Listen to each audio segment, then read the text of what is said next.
Okey, bismillahirrahmanirrahim. Assalamualaikum warahmatullahi wabarakatuh. Selamat datang dan selamat petang saya ucapkan kepada semua penonton di luar sana. Semoga anda semua berada di dalam keadaan sihat dan ceria selalu. Selamat datang kepada semua penonton yang mengikuti bicara santai kita melalui platform Zoom, FB Live JPN Negeri Pahang dan FB Live LPPKN Negeri Pahang. Bicara santai kita pada petang ini bertajuk cabaran mendepani norma baharu bekerja dari rumah yang dianjurkan oleh Unit Prasekolah Jabatan Pendidikan Negeri Pahang dan Kelab Pembantu Pengurusan Murid Prasekolah Negeri Pahang dengan kerjasama Lembaga Penduduk dan Pembangunan Keluarga Negara LPPKN Negeri Pahang. Terima kasih diucapkan kepada semua pegawai-pegawai dari Jabatan Pendidikan Negeri Pahang, pegawai-pegawai dari Pejabat Pendidikan Daerah Negeri Pahang, pegawai-pegawai di Pejabat LPPKN Negeri Pahang, Jawatan Kuasa Tertinggi Kesatuan Pembantu Pengurusan Murid Semenanjung Malaysia, semua jurulatih utama Pembantu Pengurusan Murid Prasekolah Negeri Pahang, pengerusi dan wakil pembantu pengurusan murid prasekolah bagi setiap zon di Negeri Pahang dan ahli jawatan kuasa Kelab Pembantu Pengurusan Murid Prasekolah Negeri Pahang kerana sudi melapangkan masa untuk mengikuti bicara santai kita pada petang ini. Terutamanya kepada semua pembantu pengurusan murid di Negeri Pahang dan di seluruh Malaysia. Ribuan terima kasih kepada semua penonton yang telah membuat pendaftaran melalui link Google Form yang telah disediakan. Bagi yang belum mendaftar, bolehlah berbuat demikian di link yang telah disediakan di ruangan caption di bawah. Okey, bagi memberkati bicara santai kita pada petang ini, saya ingin menjemput Ustaz Fakhrul Anwar bin Iyauddin bagi bacaan doa. Dipersilakan Ustaz. Assalamualaikum warahmatullahi wabarakatuh. أعوذ بالله من الشيطان الرجيم بسم الله الرحمن الرحيم الحمد لله الذي دعانا إلى فسيح الأمل وحثنا على حسن العمل وحذرنا من التواكل والتواني والكسل والصلاة والسلام على سيدنا محمد أشرف الأنبياء والمرسلين وعلى آله وصحبه أجمعين. Ya Allah, Ya Malikul Quddus, Engkaulah yang memiliki kuasa pemerintahan dan Engkaulah yang memuliakan sesiapa yang dikehendaki. Kami bersyukur kehadrat-Mu, Ya Allah.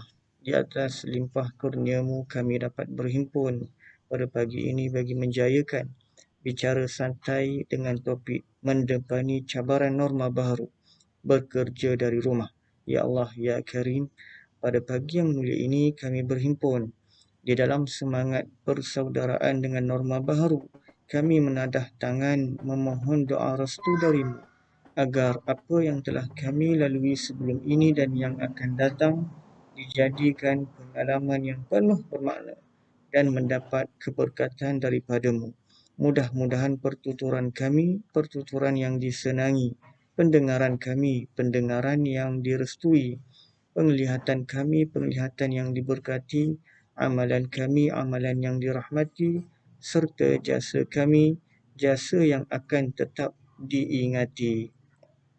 Ya Allah, Ya Rahman, kekalkanlah nikmat perpaduan keamanan dan kesejahteraan negeri dan negara kami untuk generasi hari ini dan akan datang. Kurniakanlah kepada kami kekuatan, semangat, keberanian dan kesabaran yang unggul. Semoga tercapai hasrat membina sebuah negara yang lebih makmur, lebih maju dan lebih dinamik. Ya Allah, Ya Rashid, jadikanlah khidmat bakti kami ini sesuatu yang boleh dicontohi dan disegani. Eratkanlah kasih sayang di kalangan kami, limpahkanlah cahaya petunjuk untuk kami terus melaksanakan tanggungjawab dengan adil demi untuk kesejahteraan masyarakat dan menjayakan usaha negara bangsa. Allahumma ja'al jama'na hadha jam'an marhuma wa tafarruqna min ba'dihi tafarruqan ma'suma ولا تجعل فينا ولا معنا شقيا ولا مطرودا ولا محروما ربنا آتنا في الدنيا حسنة وفي الآخرة حسنة وقنا عذاب النار وصلى الله على سيدنا محمد وعلى آله وصحبه وسلم والحمد لله رب العالمين. السلام عليكم. Amin, amin ya rabbal alamin. Alhamdulillah. Terima kasih kepada Ustaz Fakhrul Anwar atas bacaan doa sebentar tadi. Semoga semuanya berjalan dengan lancar, insya-Allah. Okey, bicara santai kita akan diteruskan lagi dengan ucapan dari yang berbahagia Encik Abdul Mukti bin Ahmad selaku Timbalan Pengarah Pendidikan Sektor Pengurusan Sekolah di Jabatan Pendidikan Negeri Pahang. Dengan segala hormatnya dipersilakan.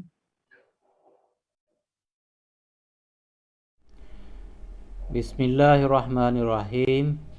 Assalamualaikum warahmatullahi wabarakatuh dan salam sejahtera. Terima kasih Yang Mulia Engku Fazura binti Engku Naridan selaku Puan Moderator.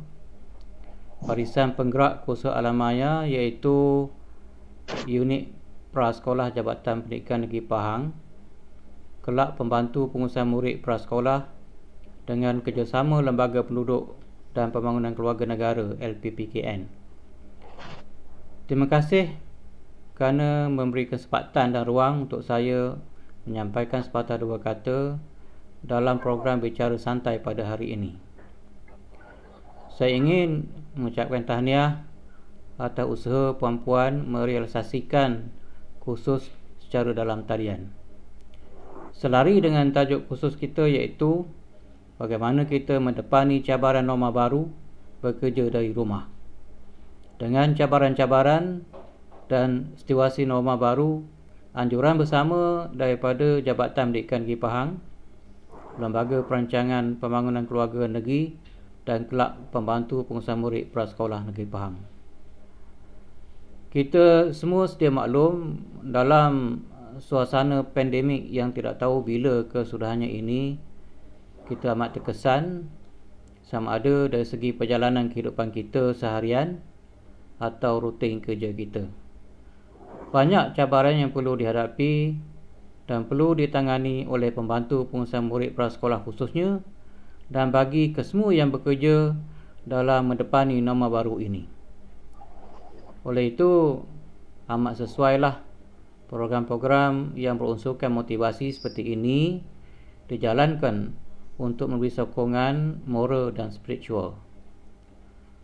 Antaranya, perkara yang boleh puan ambil cakna dalam bicara ini nanti ialah ilmu dan tips bagaimana puan-puan hendak mengurus masa dengan melaksanakan kerja-kerja rumah dan dalam masa yang sama perlu melaksanakan juga tugasan sebagai pejabat awam yang bekerja dari rumah, BDA. Di sinilah kebijaksanaan seseorang dalam mendepani dan menangani isu-isu yang bakal tiba akan teruji dengan melihat sejauh mana kemampuan individu itu dari aspek mental dan fizikal. Sebelum itu, harapan saya dengan adanya program pada hari ini dapatlah sekiranya puan-puan sama-sama mengambil ilmu tersebut dan mempelajari sesuatu yang boleh dijadikan panduan dalam pengurusan kehidupan seharian sebagai golongan yang berkejaya. Akhir kata, sedikit pesanan sebagai kata-kata semangat daripada saya kepada semua pembantu pengurusan murid prasekolah seluruh Negeri Pahang khususnya, sentiasalah kuat dan teruslah bersemangat dalam apa jua kerja buat puan-puan dalam tempoh puan-puan bekerja dari rumah atau BDA ini. Semoga puan-puan sentiasa rasional dengan apa jua situasi dan tetap terus menjadi insan yang proaktif dan berfikiran positif. Profesor Albert Einstein ada mengatakan, setiap yang kau sentuh itu, tukarlah ia menjadi emas. Jadi, begitulah harapan saya agar di mana pun puan bekerja, sama ada pejabat maupun di rumah, buatlah yang lebih baik sehingga kerja buat puan-puan menjadi nilai yang sangat tinggi. Tidak lupa juga saya mengucapkan terima kasih kepada Lembaga Perancangan Pembangunan Keluarga Negeri yang telah turut sama bekerjasama dalam program ini dengan menyediakan penceramah dan medium FB LPPKN dan bersama FB JPMP. Saya sudahi ucapan saya dengan sangat pantun. Di tepian perigi mawar menari, putri melihat asyik di hati, puan-puan Sri Kandi teguh berdiri, kami hargai sehingga mati. Wabillahi taufiq wal hidayah. Wassalamualaikum warahmatullahi. Sekian, terima kasih. Terima kasih Encik Abdul Mukti atas ucapan beliau sebentar tadi. Sebelum kita bersulang bicara, sebelum ilmu menusuk di dada, kata orang tak kenal maka tak cinta. Oleh itu, saya ingin memperkenalkan panel jemputan kita pada petang ini. Beliau ialah Encik Muhammad Nur Azizi bin Muhammad Nasir atau panggilan manjanya Bro G. Beliau merupakan penolong pegawai penerangan di LPPKN Negeri Pahang. Beliau juga merupakan family coach yang mana boleh membantu dan melatih ahli keluarga dalam bidang kekeluargaan dari segi memberi tips dan kemahiran untuk membentuk keluarga yang sejahtera. Untuk makluman semua, Encik Azizi mempunyai pengalaman lebih daripada 10 tahun dalam bidang motivasi ini. Hebatlah orangnya kan? Memang tak salah orang lah kita pilih menjadi panel jemputan kita pada hari ini. Sementara kita menunggu Encik Azizi bersedia, mari kita sama-sama menyaksikan sedikit montaj yang telah disediakan. Roll it.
Rupanya kat sini sudut yang dalam montaj tadi kan. Okey, untuk makluman semua penonton, dalam montaj itu tadi merupakan barisan tertinggi ahli jawatan kuasa kelab pembantu pengurusan murid prasekolah negeri Pahang dan juga dipaparkan aktiviti-aktiviti yang telah dijalankan di setiap daerah di negeri Pahang. Okey, untuk perhatian kepada semua penonton, jika anda ada sebarang soalan yang ingin diajukan kepada panel jemputan, tuan-puan boleh menulis di ruangan komen yang telah disediakan. Sila sertakan nama, dari mana dan jawatan tuan-puan sekali ya. Okey, di sini juga saya ingin mengingatkan kepada para penonton yang masih belum mendaftar, boleh berbuat demikian di link yang telah disediakan di ruangan caption di bawah. Okey, nampaknya Encik Azizi sudah bersedia untuk mengupas tajuk bicara santai kita pada petang ini. Okey, Encik Azizi. Assalamualaikum. Okey. Waalaikumsalam warahmatullahi. Boleh dengar suara saya? Okey. Dengar. Okey. Okey Encik Azizi. Semua sedia maklum bahawa arahan bekerja dari rumah ini adalah salah satu langkah yang diambil oleh kerajaan bagi mengurangkan risiko jangkitan COVID-19. Jadi apa pendapat Encik Azizi mengenai arahan bekerja dari rumah ini? Dipersilakan. Bismillahirrahmanirrahim. Assalamualaikum tuan-tuan dan puan-puan. Terlebih dahulu saya ingin mengucapkan terima kasih kepada puan moderator kita, Puan Yang Mulia Engku Nurul Fazura, yang bertungkus lumus berurusan dengan saya. Tak dilupakan juga kepada Puan Ida daripada Kelab Pembantu Pengurusan Murid Prasekolah Negeri Pahang atas jemputan kepada saya yang orang kata dengan penuh kesibukan yang berlaku sekarang ni pun kita bekerja pada rumah, banyak juga live-live yang buat. So terima kasih kerana sudi menjemput saya untuk bicara santai pada petang ni. Kita Puan Zura bicara santai Tak dengar suara dia. Itulah bicara santai kita pada petang ni. So kita santai-santai lah petang ni pada 13 santai-santai je lah. Julai hari Selasa kan. Dia terus tadi masuk terus soalan. Bila soalan terus saya pun alamak, soalan tu tadi dia perkenalkan saya Muhammad Nur Azizi bin Muhammad Nasir, merupakan penolong pegawai penerangan daripada LPPKN Negeri Pahang. Juga berangkat sebagai family coach. Tadi dia dah beritahu family coach. Kita adalah trainer yang membantu keluarga-keluarga khususnya di Pahang. Okay? So di LPPK Pahang kita ada buat banyak program-program kekeluargaan, program keibubapaan yang dilakukan untuk membantu tuan-tuan dan puan-puan dekat luar sana. Alright, so nama manja atau nama panggilan saya tu itulah Bro G. So jangan tanya dekat saya, jangan tanya dekat ruang komen dekat bawah tu. Bro G tu apa? Soalan tu saya takkan jawab dah nanti, saya akan jawab dekat tempat lain. Okay, alright, so berbalik kepada persoalan yang ditanya oleh puan moderator yang cantik molek kita pada petang ini. Dia tanya pandangan saya berkenaan dengan arahan PDR. Okay, so tuan-tuan dan puan-puan, seperti yang kita sedia maklum hari ini, kita sedang melalui satu fasa yang amat genting lah dalam dunia dan khususnya kita dekat Malaysia dan penjawat awam. Memang satu suasana yang genting kita melaksanakan bekerja pada rumah disebabkan pandemik COVID-19 yang berlaku ni. Okay, so seperti yang ditanya oleh moderator, pandangan saya. So pandangan ni banyak datang daripada pelbagai sudut, datang pada pelbagai arah. Tapi saya cuba menjawab pertanyaan daripada moderator secara santai-santai pada petang ini menurut pandangan saya sebagai seorang trainer di dalam bidang kekeluargaan lah. Okay, so di bidang kekeluargaan apa yang baik dia, apa yang lemah. Alright, tapi sebelum tu kita kena tengok lah sebenarnya penjawat awam ni apa tugas penjawat awam. Okay, so saya sebagai penjawat awam, tuan-tuan dan puan-puan yang bersama dengan saya pada petang ini melalui Zoom, melalui aplikasi Zoom dan juga live Facebook. Dua live Facebook dekat LPPKN Negeri Pahang dan juga JPN Negeri Pahang. Okay, so ramai yang saya tengok dekat sini, hampir 300 viewer yang ada. Dan saya juga difahamkan satu Malaysia ada yang juga yang tengok. Terima kasih. So kita sebagai penjawat awam, kita tahu tugas kita adalah untuk melaksanakan atau menjalankan dasar-dasar yang telah ditetapkan oleh kerajaan supaya melahirkan satu negara yang sejahtera. Okey, negara yang sejahtera. So di pihak saya di Lembaga Penduduk dan Pembangunan Keluarga Negara LPPKN, panjang nama dia, di bawah Kementerian Pembangunan Wanita dan Keluarga KPWKM. Okey, tugas kami adalah untuk melahirkan keluarga-keluarga yang sejahtera. Okey, so kita tahu keluarga adalah satu institusi yang paling penting dalam negara kita. So tanpa keluarga yang mantap, keluarga yang hebat, keluarga yang sejahtera, so insya-Allah negara kita pun susahlah.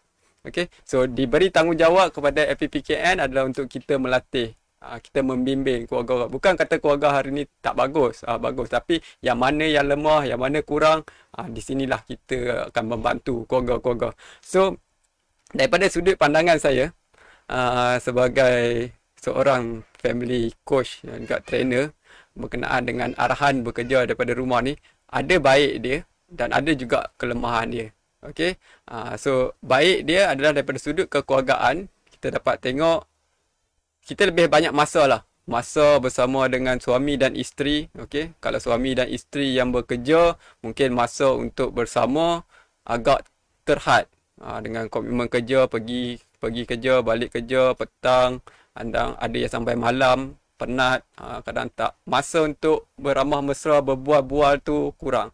So bila berlakunya arahan bekerja pada rumah tu, masa bersama dengan suami isteri makin panjang.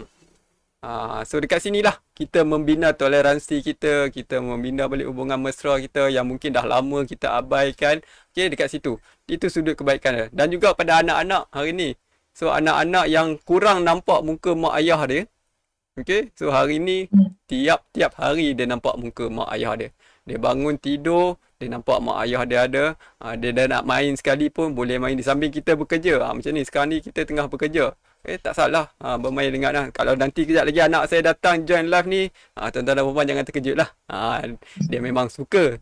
Alright, so itu membina engagement kita yang baik. Okay, tapi dalam masa yang sama, janganlah kita pula mengabaikan tugas kita sebagai penjawat awam. Okey, daripada sudut yang lemah dia, saya tengok kita ada peraturan-peraturan yang telah ditetapkan. Okey, so saya yakinlah tuan-tuan dan puan-puan pun tahu apa peraturan-peraturan yang telah ditetapkan. Puan moderator boleh tahu ke peraturan ni?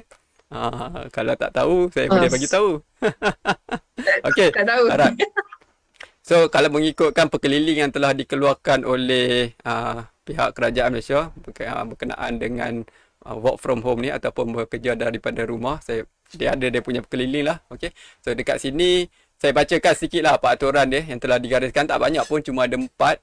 Okay, so yang pertama adalah yang dikatakan sentiasa berada di rumah sebagai tempat bekerja dalam tempoh waktu bekerja yang ditetapkan. So kalau tuan-tuan perempuan, waktu bekerja dia adalah daripada pukul 8 pagi hingga 5 petang.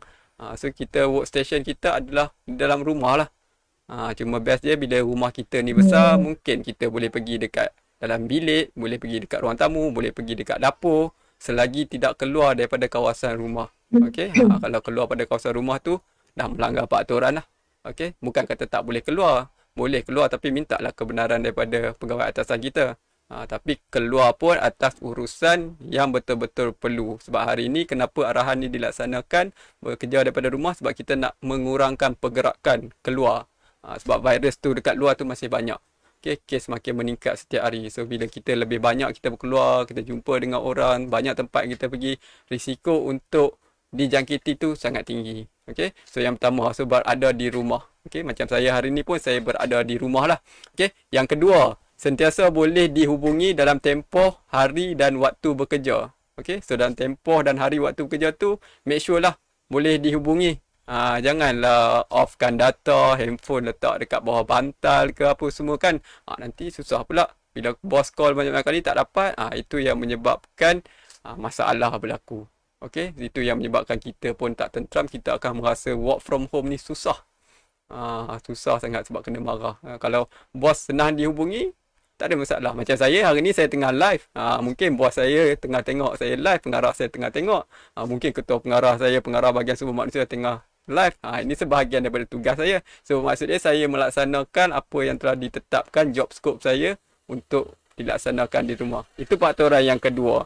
Okey, sentiasa boleh dihubungi. Dan yang ketiga, sentiasa bersedia untuk hadir ke pejabat atau mana-mana lokasi lain yang diarahkan oleh ketua jabatan dalam tempoh yang munasabah. Okey, so sekiranya tuan-tuan dan puan-puan perlu hadir ke pejabat atau urusan-urusan penting, contohnya kalau di bahagian pentadbiran, mungkin untuk menguruskan keuangan.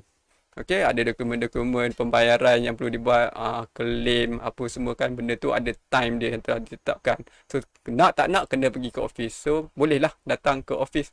Bos minta datang, kita datang, buat kerja, dah habis kerja, boleh balik. Itu dalam kerja separuh hari. Settle, dah boleh balik. Okey, semasa hadir ke pejabat, pastikanlah ikut SOP. SOP yang telah ditetapkan, yang dikeluarkan oleh MKN, yang telah ditetapkan oleh jabatan sendiri ataupun bos-bos ada tetapkan ada SOP tertentu dekat pejabat, kita kena ikut. Okey, itu yang ketiga. Dan yang terakhir, apa yang ditetapkan dalam peraturan untuk bekerja daripada rumah adalah semua undang-undang, peraturan, perkeliling dan arahan yang berkuat kuasa dan terpakai kepada pegawai awam dari semasa ke semasa, termasuk arahan lain dan tetapi tidak terhad kepada Akta Rahsia Rasmi, Arahan Keselamatan, Peraturan Pegawai Am dan juga Akta Tata Cara Keuangan. Okey, so diringkaskan adalah semua peraturan-peraturan yang telah ditetapkan yang diguna pakai kena ikutlah. Okey, minta maaf tak minum air ni. Okey, so kena ikut. So bermaksud dia tak adalah kalau hari ni mungkin kita bekerja, kita ada etika pemakaian. Tapi takkanlah dekat rumah pun kita nak ikut etika pemakaian. Bekerja kan kena pakai baju kurung, kasut bertutup. Takkan kita dalam rumah kita pakai kasut. Kang suami ke isteri ke bertanya, ni abang kenapa pula pakai kasut dalam rumah? Ni kan waktu bekerja pada rumah kena pakai kasut. Janganlah sampai macam tu kan. Tu tak betul lah jawab dia kan. Alright, so ada arahan-arahan sepatutnya kena kita ikut, kita perlu ikut. Okay, itu adalah peraturan yang ditetapkan. So daripada sudut pandangan saya adalah arahan bekerja pada rumah ni ada baik dia, ada lemah dia, dan lemah tu mungkin datang daripada kelemahan kita sendirilah. So kita akan perbaiki daripada masa ke masa. Alright, so itu jawapan saya pada soalan pertama, Puan Moderator. Dipersilakan. Okey, Encik Azizi. Saya setuju pada pandangan Encik Azizi tadi yang mengatakan bila kita bekerja dari rumah, hubungan kita dengan keluarga lebih rapat. Sebab macam sebelum ni kita dah sibuk bekerja kan, keluar pagi, petang mau balik. Betul. Malam kadang barulah ada masa nak buat tengok anak buat kerja sekolah apa semua kan. Ya. Lepas tu lagi satu dari pakaian semasa di rumah kan, kita bekerja kat rumah. Risau juga kalau suami tiba-tiba hari Jumaat pakai baju Melayu kan, mengajar depan PC kan. Sekarang ni boleh nikah online ni. Butang baju ke mana pah, butang baju mana pah kan. Susah pula. Kan. Risau juga kita. Okey. Saya ke soalan saya seterusnya. Pada pandangan Encik Azizi, bagaimana keberkesanan pelaksanaan arahan bekerja dari rumah ini khususnya kepada semua penjawat awam? Dipersilakan Encik Azizi. Ini soalan dia tu agak besar tu lah. Keberkesanan. Keberkesanan dia sama ada berkesan, tak berkesan. Arahan bekerja pada arahan tu saya rasa dah cukup jelas untuk disampaikan kepada kita penjawat awam, tak kisahlah daripada kumpulan sokongan ke, kumpulan profesional, kumpulan pelaksana. Arahan tu dah jelas. Dia menjadikan dia lebih berkesan apabila setiap kaki tangan kerajaan, penjawat awam menjalankan tanggungjawab yang telah ditetapkan. So apa saja arahan-arahan yang telah dikeluarkan untuk bekerja pada rumah ni, kita ikuti, kita patuhi. InsyaAllah arahan bekerja pada rumah tu dia berkesan lah. Okay? Yang menjadikan dia tidak berkesan tu bergantung kepada kita punya sikap sendirilah. Okay? Kalau kita tak ikut peraturan macam tadi saya dah ceritakan tadi, ada 4 peraturan yang telah ditetapkan. Kalau kita tak ikut peraturan tu, so arahan ni tak jadi berkesan lah. Sebagai contoh senang, banyak hari ni memang tak dinafikan ramai orang yang terkesan daripada segi ekonomi. Ada yang dibuang kerja. Tapi kita penjawat awam, alhamdulillah kita tak dibuang kerja. Tetapi ada juga penjawat awam hari ni yang dalam masa sama menjalankan perniagaan ataupun pekerjaan part time. Walaupun sebelum PKP. Sebab pendapatan-pendapatan itu yang mungkin membantu untuk menjana pendapatan untuk menguruskan, membayar komitmen. Terutama yang mana yang duduk dekat bandar. Okey, yang duduk dekat bandar memang komitmen. Kadang gaji sebagai penjawat awam pun kadang-kadang ada yang kata tak cukup. So terpaksa juga untuk buat bisnes part time. Mungkin ada perniagaan lembu ke, kambing ke, ataupun ada yang buka jual burger, jual dekat pasar malam. Okey. Apa dia kata, perniagaan ataupun pekerjaan yang dibenarkan, dia dah dapat persetujuan daripada ketua jabatan dan dilakukan di luar waktu kerja. Tapi dalam keadaan pandemik sekarang ni, mungkin penjawat awam tu juga terjejas. Dia tak dapat menjaga pasar malam, dia tak dapat jual burger. So jadi susah juga. Mungkinlah dikatakan ada seorang ni, si Ahmad ni, dia sebelah malam dia menjaga burger. Okay? Pagi dia bekerja sebagai penjawat awam, mungkin pemandu ke. Okay? Contohlah saya ambil kan, belah malam dia menjaga burger. Okay? So penjagaan burger itulah mungkin untuk pendapatan yang dia dapat untuk sebulan tu, itulah yang digunakan untuk membayar bil elektrik ke, bil air ke, bil astro ataupun komitmen-komitmen yang lain ada. Tapi dalam keadaan sekarang ni, dia tak boleh berniaga burger. Dia pun agak terkesan dekat situ. Okay? So bila jadi dekat situ, itu yang ada yang mengambil tindakan yang mungkin melakukan kerja-kerja lain di dalam waktu bekerja. So itu dah melanggar peraturan, so jadi tak berkesan dah. Itu contoh lah, okay? Sikap yang berlaku hari ni kan. Alright. So kalau nak jadikan berkesan, memang kata job scope penjawat awam ni berbeza. Macam saya ada di bidang family coach, saya memberi ceramah, memberi kemahiran, buat bengkel, workshop semua, workshop, seminar, latihan kita buat dalam keadaan fizikal, ada classroom. Tapi dalam keadaan pandemik macam ni, hari ni yang berlaku, so benda tu semua tak dapat dibuat. So kita kena beralih ke dalam dunia digital hari ni. Sebab itulah saya bertanggungjawab untuk menyampaikan lagi perkhidmatan berkaitan dengan kekeluargaan, menyampaikan tip, masih lagi mengajar melalui platform media sosial yang adalah Facebook Live. Kita buat, and then kita guna Zoom, kita guna Google Meet yang ada. Itulah platform-platform yang kita gunakan. So insya-Allah kepada tuan-tuan dan puan-puan yang mengikuti kami berdua lah pada petang ini, okay, saya ingin maklumkan juga, insya-Allah LPPKN telah dalam perancangan dan telah diluluskan. Kita dalam proses untuk mewawarkan, melaksanakan kursus kekeluargaan, okay, kursus kekeluargaan, kursus parenting, kursus keuangan di bidang yang memang kami jalankan secara fizikal dan kami akan jalankan secara online. Okay, so kita akan wawarkan nanti lah. So jangan lupa pada tuan-tuan perempuan yang berada dekat luar sana untuk like kita punya page Facebook LPPKN Pahang, tekan highlight supaya tak terlepas daripada kita punya sebarang tips-tips yang kita akan bagikan.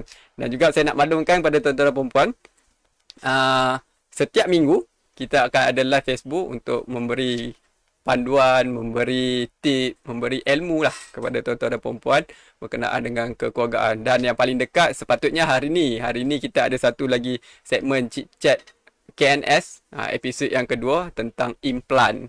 Ni kepada, kalau lelaki dia tak tahulah implan tu kan. Saya nasib baik kerja dekat PPKN, saya tahulah implan tu apa kan. Tapi kepada perempuan yang dah berkahwin, dia tahulah tu implan tu apa. So banyak persoalan tentang implan, itulah live yang kita sepatutnya buat petang ini, tapi disebabkan jemputan oleh Jabatan Pendidikan Negeri Pahang untuk slot pada petang ni, so slot pada petang ni ditangguhkan ke besok. So jangan lupa untuk ikut slot besok, dan kita dalam insya-Allah setiap minggu kita akan ada satu ataupun dua kali sesi live Facebook yang membawa pelbagai topik yang boleh tuan-tuan dan puan-puan ikuti.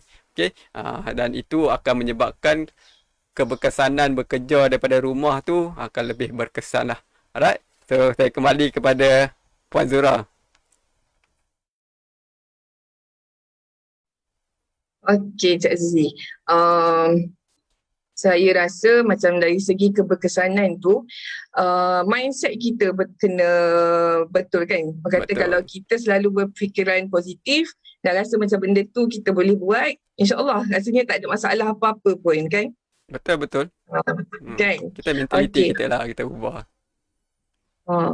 Okey, untuk soalan saya yang seterusnya, tular di media sosial seorang ibu yang telah mengoyakkan buku PDPR anaknya Ini dikatakan kesan dari tekanan PDPR dan dalam masa yang sama, ibu tersebut terpaksa melaksanakan arahan bekerja dari rumah. Saya rasa ini merupakan salah satu halangan dan cabaran bagi penjawat awam khususnya pada para ibu di luar sana untuk melaksanakan arahan bekerja dari rumah ini. Okey, soalan saya, apakah lagi halangan atau cabaran yang mungkin kita akan hadapi dalam melaksanakan arahan bekerja dari rumah ini, Encik Azizi? Dipersilakan. Okey, so hari ni kita bercakap pasal cabaran dan halangan lah. Tak dinafikan memang banyak cabaran dan halangan yang kita hadapi. So, kalau kita tengokkan hari ni kita masih bekerja, kita masih dibayar gaji, tiap-tiap bulan dapat gaji, bonus pun insya-Allah ada lagi kan. So kita masih ada lagi sumber pendapatan. Kalau ditengok kepada rakyat-rakyat Malaysia yang lain yang bukan penjawat awam, mungkin ada yang telah dibuang kerja, ada yang hari ni mengganggu, susah pada student, mungkin tak dapat nak sambung belajar, susah nak belajar online pun kadang-kadang susah. Okay, so mungkin cabaran orang lain lebih besar daripada cabaran kita. Kita merasakan susah sangat, kita rasa macam terbeban sangat, tapi cuba kita lihatlah dekat luar sana yang lagi susah, yang ada sampai yang dah kena angkat bendera putih letak dekat rumah. Bendera putih tak cukup satu dia kibarkan 2, 3 lagi bendera putih nak menunjukkan yang susah sangatlah. Okey, so kita alhamdulillah hari ni kita masih lagi yang kata bekerja, kita masih ada sumber pendapatan, kita masih lagi dapat makan. Itu adalah satu perkara yang patut kita syukur. Kita patut syukur. Okey, tapi walau bagaimanapun cabaran-cabaran tetap adalah. Banyak juga cabaran-cabaran yang kita hadapi. So antara yang boleh saya kategorikan, dua saja cabaran yang ada sebenarnya. Sama ada cabaran daripada luaran ataupun cabaran dalaman. Okey, so cabaran yang luaran, macam mana dikatakan cabaran luaran ni? Cabaran luaran ni adalah contoh kita punya peralatan-peralatan yang ada. Tak dinafikan hari ni kalau kita nak bekerja pada rumah, nak melaksanakan arahan bekerja pada rumah, kita perlu mempunyai peralatan paling minima adalah handphone dan juga internet. Itu yang paling minima. Sama seperti yang ada dekat perkeliling yang telah dikeluarkan, paling minima adalah ada handphone dan juga ada talian internet. Dan internet pun dalam perkeliling tak sebut talian internet yang laju, talian internet yang stabil, yang sewajarnya. Sebab kawasan berbeza-beza. Kita tak boleh nak katakan mewajibkan semua penjawat awam mempunyai handphone yang canggih, laptop yang canggih, spek yang tinggi, kena ada internet yang okey. Sebab benda tu adalah di luar kemampuan kita, di luar bidang kuasa kita. Kita tak boleh menentukan internet dekat rumah kita ni laju. Sebab kita pun tak tahu nak buat macam mana. Okey, yang duduk dekat bandar pakai handphone, bandar memang bandar, tapi ada juga kawasan bandar yang slow sangat, macam siput dia kata. Susah juga gitu. Okey, so itu adalah cabaran-cabaran pada peralatan luaran lah. Selain pada tu, cabaran luaran yang ada juga adalah pada persekitaran kita. Tengah-tengah duk live macam ni, tengah-tengah duk meeting, kejap lagi motor ke lalu, kereta ke lalu, ada pula anak bergaduh-gaduh. Itu adalah antara cabaran-cabaran yang berlaku lah. Okay? Kita tak boleh nak kontrol, tapi kita boleh kurangkan. Tapi yang paling kritikal hari ni lah cabaran luaran yang saya nampak dan saya dapat respon, feedback daripada peserta-peserta program live yang kami buat sebelum ni. Antara cabaran yang paling terkesan adalah berkaitan dengan PDPR. Okay? PDPR ni sebab pagi anak-anak PDPR. Saya ambil contoh lah, staff saya seorang dia ada 4 orang anak. 4 orang anak, 4 PDPR. Dia nak provide handphone seorang satu pun tak mampu, nak provide laptop seorang satu pun tak mampu. So terpaksalah mengorbankan handphone yang dia ada bagi kepada anak-anak. So dia pun dah maklumkan awal kepada ketua unit, kepada pegawai yang lain, kepada kawan-kawan yang lain, rakan-rakan yang lain. Dia kata, okey, dalam tempoh ni anak dia PDPR, kalau WhatsApp, kalau dia tak reply pada ketika itu, minta maaf banyak-banyak. So dia dah maklumkan awal, so kita senang lah. Kalau ketua unit WhatsApp dia, dalam tempoh anak dia PDPR, dia tak akan reply. Tapi petang tu dia akan reply. So dia berjaya mengatasi cabaran berkaitan dengan PDPR tu. And then kalau tengokkan juga, ni yang kata bila tengah meeting lah pagi. Biasa meeting buat pagi. Jarang pejabat awam ni nak buat meeting belah petang ataupun malam. Okey, belah pagi. Pagi pun PDPR. Tengah duduk meeting, cakap. Lepas tu anak pula gaduh kat luar. 2-3 orang tu berebut-rebut. Mungkinlah itu yang menyebabkan mak tu pergi ambil buku koyak. Sakit hati. Kita tak tahu cerita yang sebenarnya apa yang berlaku. Okey, tapi emosi tu yang terganggu. Okey, dan itu yang menjadikan cabaran yang kedua, iaitu cabaran dalaman.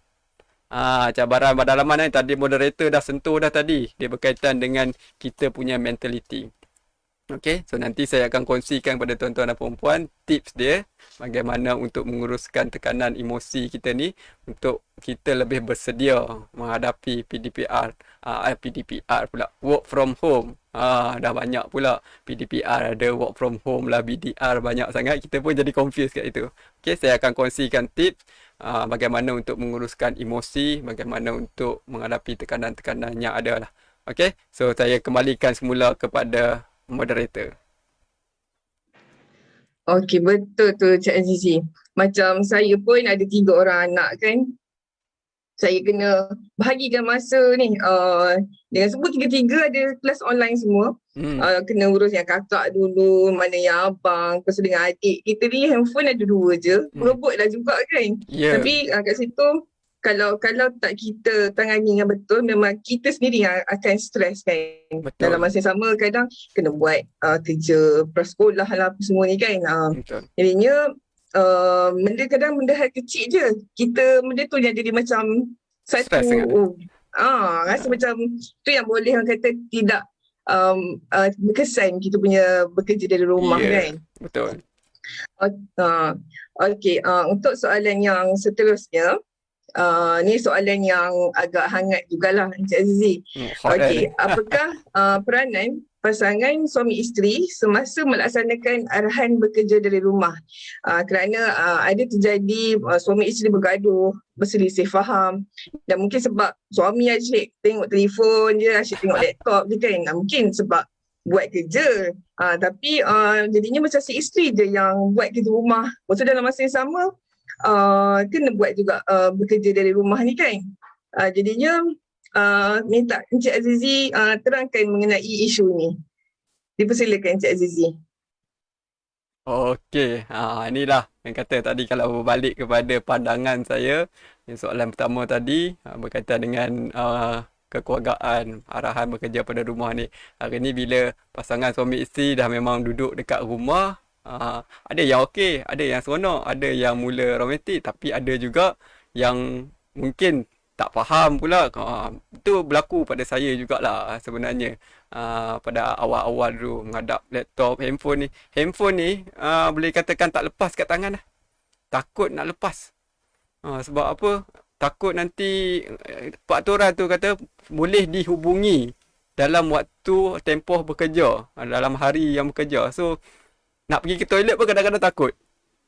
Kang bos ni dia call tak ada dia nak call 2-3 kali, dia call sekali je. Dia call sekali, kalau tak angkat kan, Kang kena marah pula kan, susah itu. Okey. Itu pengalaman yang saya rasa, tapi bila lama kelamaan dah makin okey insya-Allah. Okay, sebab isteri saya adalah isteri yang bekerja sendiri. Dia memang bekerja pada rumah semenjak pada kahwin sampai hari ni, memang dia bekerja pada rumah lah. Memasak, mencuci baju, tu menjaga anak, tu bekerja pada rumah 24 jam bekerja kan. Okey, di samping itu isteri saya juga adalah seorang businesswoman, menjalankan perniagaan kat rumah, menjahit pakaian, banyaklah baju yang dihantar tu. So tekanan dia pun agak banyak, so saya pun banyak belajar daripada dia. Okey, so bila dikatakan pada pasangan suami isteri, ada pasangan suami isteri yang tak ada anak. So kalau tak ada anak, cabaran dia kurang sikit lah. Tak ada masalah, memang dua-dua bekerja kan. Okay. So apa yang saya boleh katakan dekat sini, kepada kedua-dua pasangan suami isteri, sama ada yang ada anak ataupun yang tidak anak, pucuk pangkal dia, perkara yang paling penting adalah komunikasi. Itu yang paling penting, komunikasi. So apa saja, baik pun perkara tu sekecil macam mana pun, perlu ada komunikasi. Okey, perlu bagi tahu. Saya ambil contoh lah.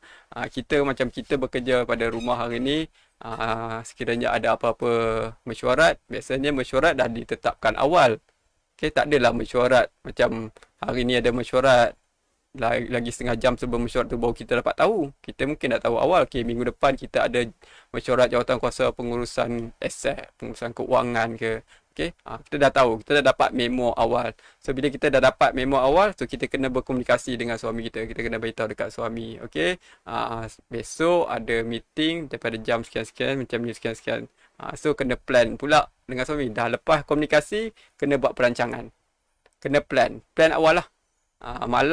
Setiap malam, ini tip yang saya bagi. Setiap malam duduk rancang untuk besok. Apa yang nak berlaku. Kita dah tahu jadual anak PDPR. Kita dah tahu rutin kerja kita macam mana, pasangan kita macam mana.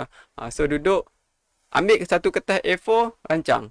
Okay, pukul berapa sampai pukul berapa, pukul berapa sampai berapa. Tadi macam tadi puan moderator dia dah bagi tahu anak dia ada berapa orang, 3 orang tadi kan. 3 orang dia pun terpaksa membahagikan masa. So ramai hari ni orang membahagikan masa. So bila bahagikan masa memang tak cukup lah. Masa 24 jam pun orang kata tak cukup. Bila dibahagikan lagi tak cukup. Itu menyebabkan ramai orang jadi stres. So tips yang saya nak bagi sambil-sambil tu sebelum masuk soalan lain mungkin nak minta tips ke. Tip yang saya nak bagi hari ni pada tuan-tuan dan puan-puan, okay, dalam perancangan suami dan isteri semasa bekerja daripada rumah ni adalah uruskan masa. Jangan bahagikan masa. Okay, uruskan masa. Kalau kita bahagikan masa, itu yang menyebabkan masa kita tak cukup. Kita kena uruskan masa.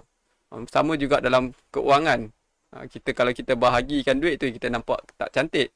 Kita uruskan keuangan kita. Kita uruskan pendapatan kita. So, bila nak mengurus pun, nak manage, nak takbir, itu cabaran yang besar sebenarnya. Okay? Tapi, kalau kita dapat buat, insya-Allah.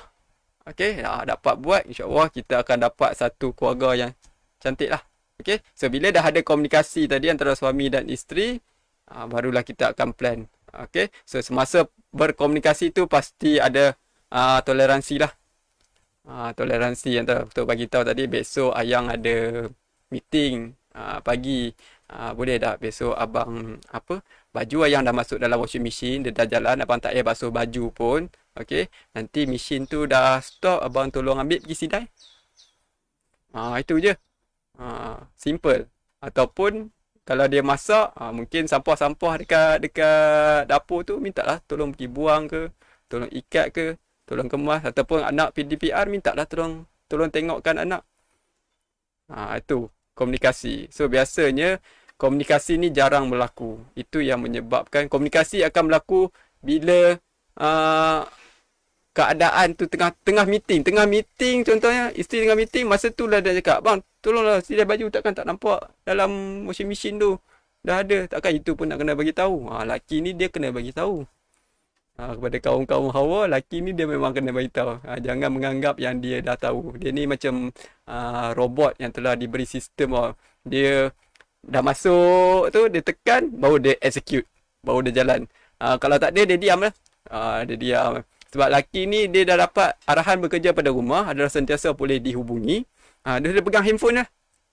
Dia pegang handphone sebab arahan dia dah masuk dalam kepala dia tu.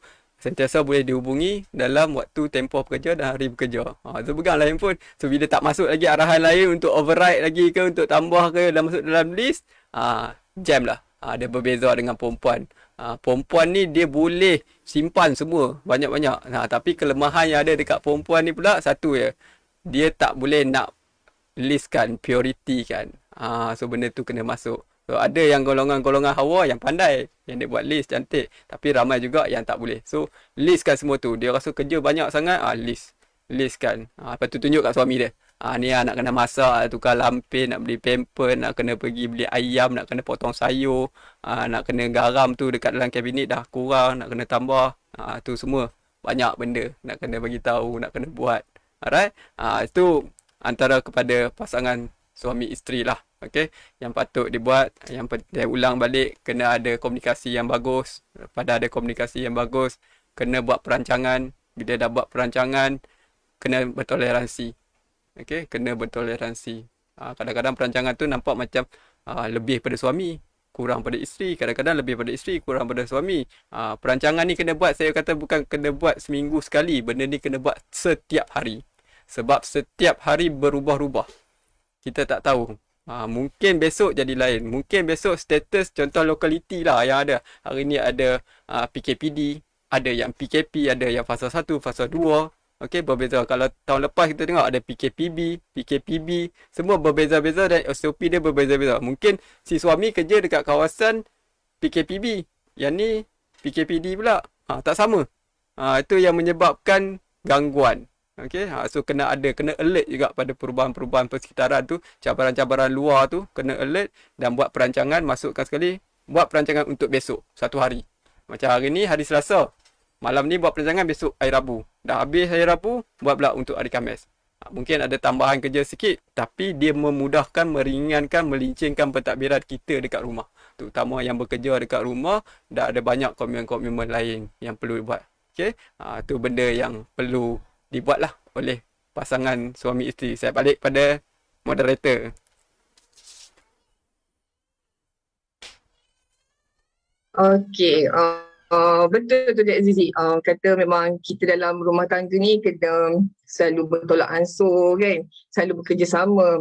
Tapi saya ada pernah tengok satu video di Facebook tak silap, pandangan seorang suami dengan pandangan seorang isteri. Okey, si isteri ni pandangan dia dari segi rumah bersepah-sepah dengan kain kat sana, pinggan tak basuh semua kan. Tapi dari sudut pandangan suami, tak ada apa-apa pun benda-benda tu. Macam kosong je. Dia nampak macam benda tu clear je kan. Betul-betul. Jadi macam kan. Jadi macam kata ni lah maksudnya macam suami isteri kena selalu tolong-menolong apa semua kan. Ya, betul-betul. Okey. Ada satu lah apa Puan Zura sebelum pergi kepada soalan seterusnya. Izinkan saya berkongsi, boleh Boleh. So saya nak berkongsi pengalaman saya lah sebenarnya. Sebenarnya kadang-kadang ada juga lelaki yang dia nak tolong isteri dia melipat baju ke, nak basuh baju, nak cuci pinggan, nak sapu rumah. Tapi bukan semua orang lah. Tapi yang ni yang berlaku dekat saya. Isteri saya, dia punya SOP dia sangat ketat. Ni dia dengar, kejap lagi saya keluar kena marah ni. Okay, SOP dia sangat ketat. Kalau nak lipat baju, dia ada spek dia yang tertentu. Kalau nak sapu lantai, okay, penyapu ni dekat hall, penyapu ni dekat sini, penyapu ni dia dah tetapkan. Ini untuk yang ni, untuk ni. And then bila nak cuci pinggan pun sama juga. So kena macam ni, kena macam tu, kena ikut ni kan. So bila lelaki jadi macam tu, aduh, susah. Lipat baju, lipat pun. Lepas tu simpan masuk dalam lemari. Settle lah. So bila berlaku macam tu, tu yang saya cuba kurangkan sikit untuk mengurangkan ketegangan. So kata, kita tak nak lah nanti kata, alah lipat baju macam ni pun nak bising.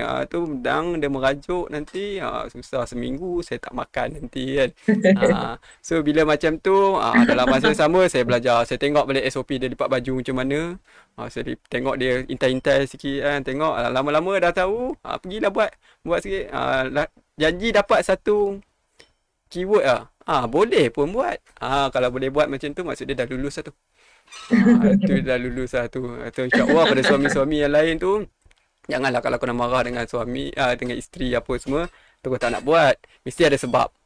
Mungkin tidak memenuhi cita rasa dia orang lah. Kalau kita dulu zaman bercinta dulu, kita nak memenuhi cita rasa dia. Kalau boleh nak tahu kasut dia saiz berapa, apa warna yang dia suka, apa makanan yang tu, kita ikut SOP dia. Kita lebih-lebihkan lagi sebab nak memikat hati dia. Tapi bila dah kahwin, dah kurang dah dekat situ. Cuba balik tengok macam mana dia lipat lampin, macam mana dia suapkan anak makan, pinggan mana yang anak selalu makan, cawan mana yang selalu digunakan.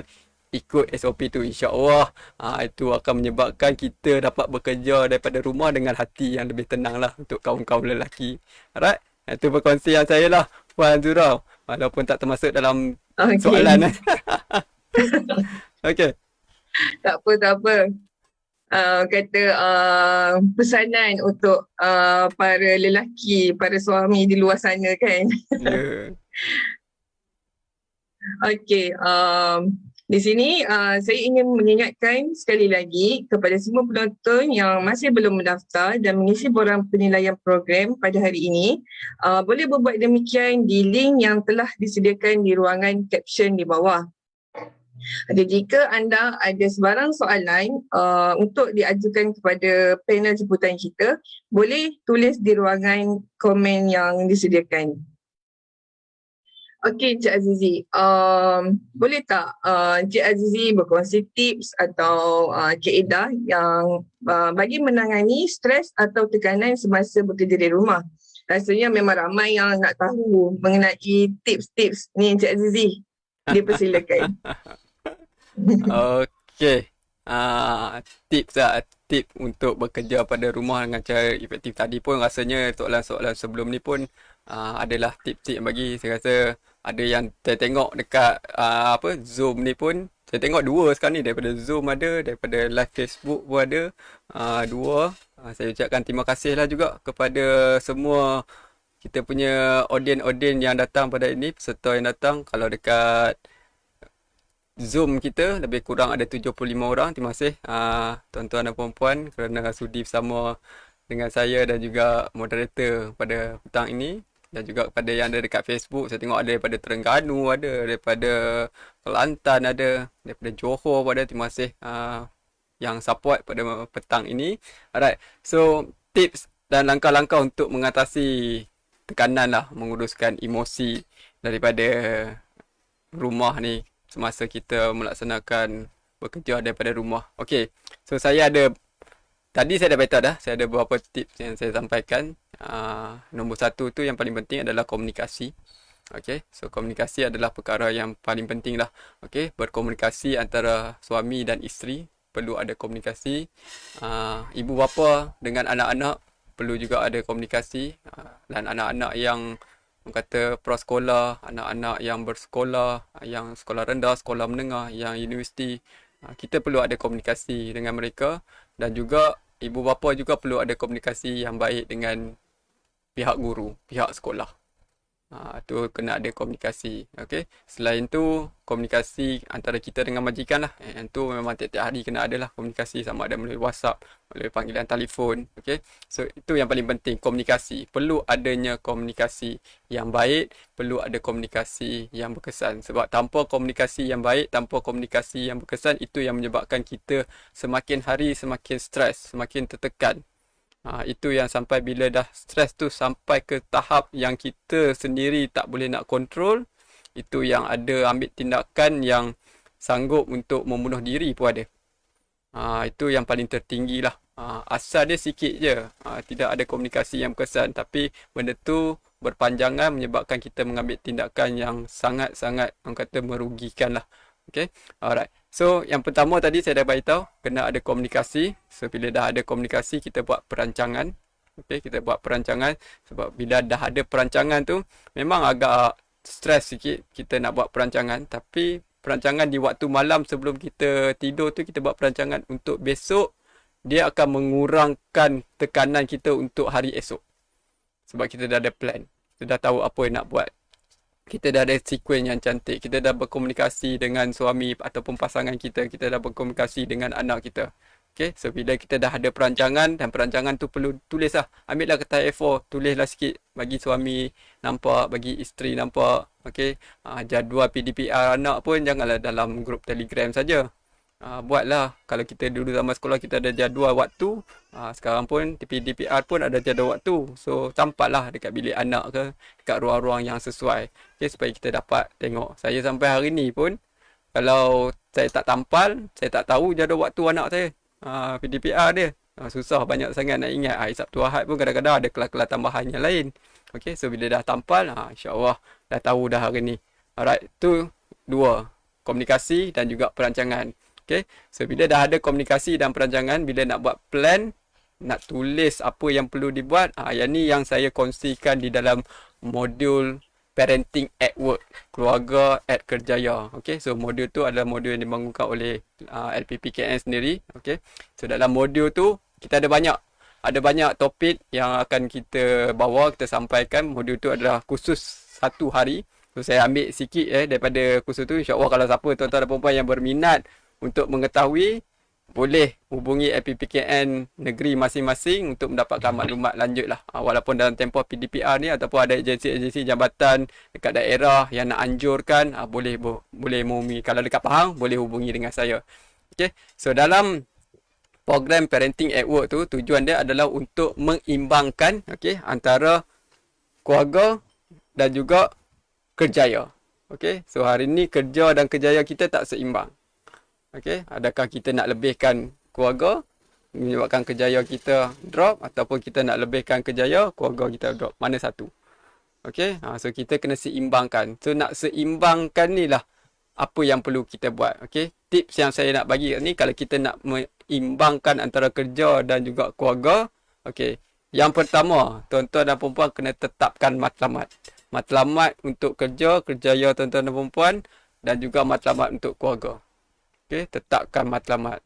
So nak tetapkan matlamat ni, macam mana nak tetapkan matlamat? Dia ada dia punya formula dia. Kalau saya nak cerita formula dia ni, nanti saya ingat moderator pun nanti tutup kamera lah. Dia pergi tidur dulu nanti. Okay, so pada tuan-tuan dan puan-puan yang nak tahu macam mana, insyaAllah kita buat slot yang lain ataupun datang kursus parenting ni, insyaAllah kita akan terangkan satu persatu dengan jelas, dengan detail. Kita latih, kita bagi kemahiran tu dan boleh execute terus. Okay, so yang pertama adalah tetapkan matlamat. Mungkin matlamat tu ada 2-3 matlamat. Okay, matlamat keluarga, matlamat untuk anak-anak, matlamat untuk diri sendiri, matlamat untuk pasangan. Lepas tu matlamat untuk kerja kita dalam masa tempoh setahun, dan tempoh 2 tahun, 3 tahun, apa yang kita nak capai. Okay, matlamat tu mungkin ada banyak. Okay, selepas dah senaraikan matlamat tersebut tu, apa yang perlu dibuat adalah tetapkan keutamaan. Okay, matlamat tadi dah susun banyak-banyak. Daripada matlamat tu semua, contoh ada 10 matlamat, yang mana nombor 1? Yang mana nombor 2? Yang mana nombor 3? Kena tetapkan dulu. Yang mana patut dicapai dulu. Yang mana patut buat dulu. Mungkin matlamat nombor 10 ni kurang sikit. Lambat sikit. Tak apa. Yang penting nombor 1 ni kita buat. So, bila kita dah tetapkan keutamaan tu, barulah kita boleh buat perancangan yang seterusnya. Macam mana nak capai matlamat nombor 1 tadi. Dia ada formula dia lagi. Tadi formula untuk tetapkan matlamat. Macam mana nak tetapkan matlamat? Lepas dah tetapkan matlamat, macam mana nak menjalankan, melaksanakan, dia ada formula dia lagi. Tu formula-formula yang tuan-tuan dan puan-puan perlu belajar. Okay, kalau tak apa yang dah belajar, boleh kongsi dengan kawan-kawan yang lain. Okay, so bila dah setkan keutamaan tu, barulah insyaAllah tuan-tuan dan puan-puan, antara keluarga dan juga kerjaya, semakin lama dia punya jurang dia tu semakin kurang dan dia akan jadi sama balik. InsyaAllah. So bila dah sama cantik, barulah kerjaya dan juga kata keluarga akan bergerak seiringan. So di hujung dia, kita akan dijadikan sebagai role model. Contoh, kita nak anak-anak, kata sebagai saya, sebagai seorang ayah, sebagai seorang ketua keluarga, saya nak anak-anak menjadikan saya sebagai contoh. Saya ni lah sebagai idola mereka. Bukan orang luar, bukan artis dekat luar, bukan selebriti dekat luar tu sebagai dia orang punya idola. Tapi dia menjadikan ayah dia, ibu dia sendiri sebagai idola. Begitu juga dekat tempat kerja. Kan bagusnya kalau majikan kata, ikutlah cara Broji tu kan. Tengok bagus komitmen dia, dia punya kejujuran dia buat kerja. Tak adalah nak beritahu saya jujur buat kerja kan. Kamu kata mengangkat diri pula kan. Saya nak panggil nama siapa, saya tak tahu. Macam dia Puan Zura kan. Puan Zura ni tengok dengan dekat rumah pun dia masih ambil risiko untuk menjadi moderator. Walau malam pun buat rehearsal lagi kan, walaupun dah habis waktu kerja. Itu lah kita patut contohi macam tu. So bila macam tu lah, komitmen kita, keseronokan kita bekerja semakin hari semakin seronok. Mungkin ada tekanan, ada stres. Tapi tekanan tu kita tak nampak sangat. Kita dah rasa seronok. Kita rasa seronok, kita rasa happy. Yang tu kita nak. Okay, stres ni lawan dia keseronokan. Kita jangan terlalu beratkan pada stres, tekanan, tapi kita beratkan kepada keseronokan, fun. Okay, anggaplah bekerja pada rumah ini ada satu benda yang menyeronokkan. Ambil ada bersama dengan anak-anak, dengan isteri. Tengok. Di samping tu, anak-anak pun dapat tengok, macam ni bapak dia bekerja. So macam hari ni, tengok. Saya rasa dah berapa, dekat sejam. Kita dah live, anak saya tak masuk pun datang. Ganggu. Okay, sebab dia dah tahu bapak dia tengah bekerja. Daripada semalam tengah setting apa semua, anak saya dah tahu. Dia dah tanya pukul apa. Anak saya dah je 1. Baru dia 1. Tapi hari ni dia dah faham. Dia dah faham. Dia kata, okay, tengah kerja, jangan bising. apa semua. Tadi adik dia yang umur 3 tahun tengah menjerit, saya dengar abang kata jangan bising, buat tengah live tu, tengah buat work. So nampak dekat situ. So seronok lah dekat situ. So kita pun tak adalah stres. So dekat situ tu. So apa yang saya nak kongsikan adalah tetapkan matlamat dan juga setkan keutamaan. Okay, so itu adalah tips yang saya beri. Dan last sekali, yang ni mungkin tip bonus kot Puan Zura. Boleh bagi dekat dia orang kan? Okay. Boleh boleh puan. Dia Boleh. kata dia bagi dia green light pula. Green Boleh. light dia bagi. Okey dah tu. Okey. Ini Green tips light. yang saya ambil tadi, saya ambil daripada modul parenting at work. Okay, parenting at work, dan kita ada lagi satu modul yang dilaksanakan oleh unit kaunseling keluarga di LPPKN di dalam program terapi minda. Okay, ni program siapa yang stres, siapa nak menguruskan tekanan, majikan yang kata stres sangat dengan staff-staff dia, ni kursus-kursus yang sesuai untuk dianjurkan. Okay, saya ambil sikit daripada program terapi minda. Dalam program terapi minda tu dia ada cadangkan 4A. 4A. Okey, 4A. Teknik untuk menguruskan tekanan ataupun emosi. Okey. A yang pertama adalah avoid, elakkan. Okey, elakkan.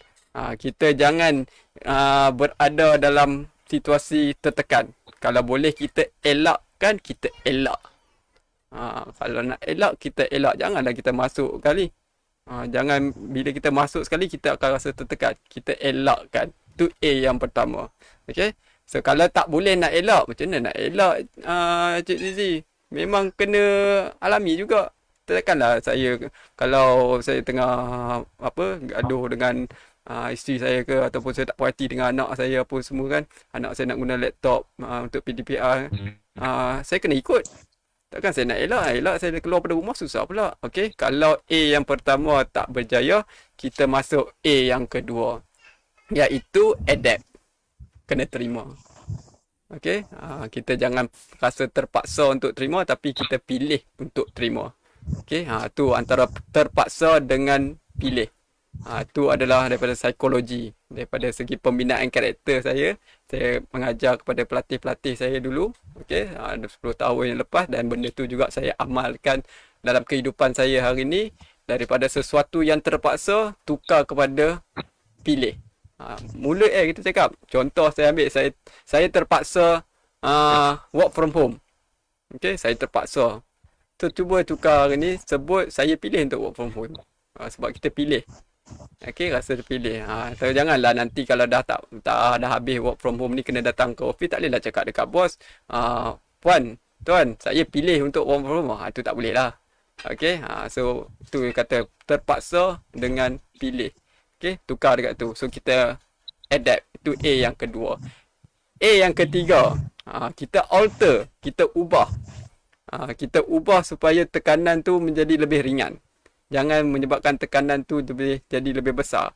Contohnya kalau anak kita berebut tempat, dia suka sangat duduk dekat meja ni, meja kita buat kerja, hari tu dia nak PDPR dekat situ. Dia nak duduk. Janganlah bertengkar dengan dia, tak boleh. Bagi je dia duduk kat situ. Tak ada masalah pun. Kita pergi kat tempat lain. Besar lagi rumah kita. Bayar beribu-ribu tiap-tiap bulan kan untuk rumah kita. Takkan nak berebut satu meja dengan anak kan. Anak sendiri je. Dia pun PDPR. Bukannya dia buat apa pun. Okay. So kita alter. Kita ubah dekat itu. Dan last sekali. Okay. Kita A yang keempat adalah accept. Terima. Okey, tadi adapt, ni accept, terima. Okey, so itu adalah 4A yang saya nak kongsikan. Tapi kalau 4A ni dalam program terapi minda, dia lebih detail, lebih dalam. Dia akan ada aktiviti yang akan dilakukan lah, supaya peserta lebih memahami 4A tu, dan dia boleh praktikkan ketika dia stres. Stres sama ada dekat tempat kerja ke, stres dekat rumah ke, stres tengah tidur ke, stres tengah memancing ke, stres tengah basuh pinggan ke, amalkan 4A. Okey, 4A ni insya-Allah dapat membantu tuan-tuan dan puan-puan. Okey, so saya rasa itu saja tip yang saya boleh bagi untuk petang ni kepada yang work from home yang BDR, supaya tip-tip yang saya bagi ni insya-Allah sedikit sebanyak dapat membantu tuan-tuan dan puan-puan untuk melaksanakan work from home dengan lebih berkesan lah. Saya kembali kepada moderator.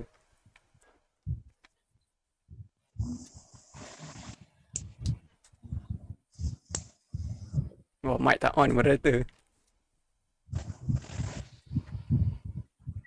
Okey, terima kasih Encik Azizi kata atas perkongsian yang amat berguna tadi.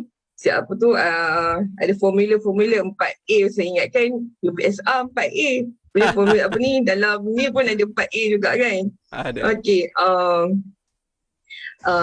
sebelum kita ke soalan sesi soal jawab, saya ingin mengingatkan kembali kepada semua penonton yang belum mendaftar, bolehlah mendaftar dan mengisi borang penilaian program di link yang disediakan di ruangan caption di bawah.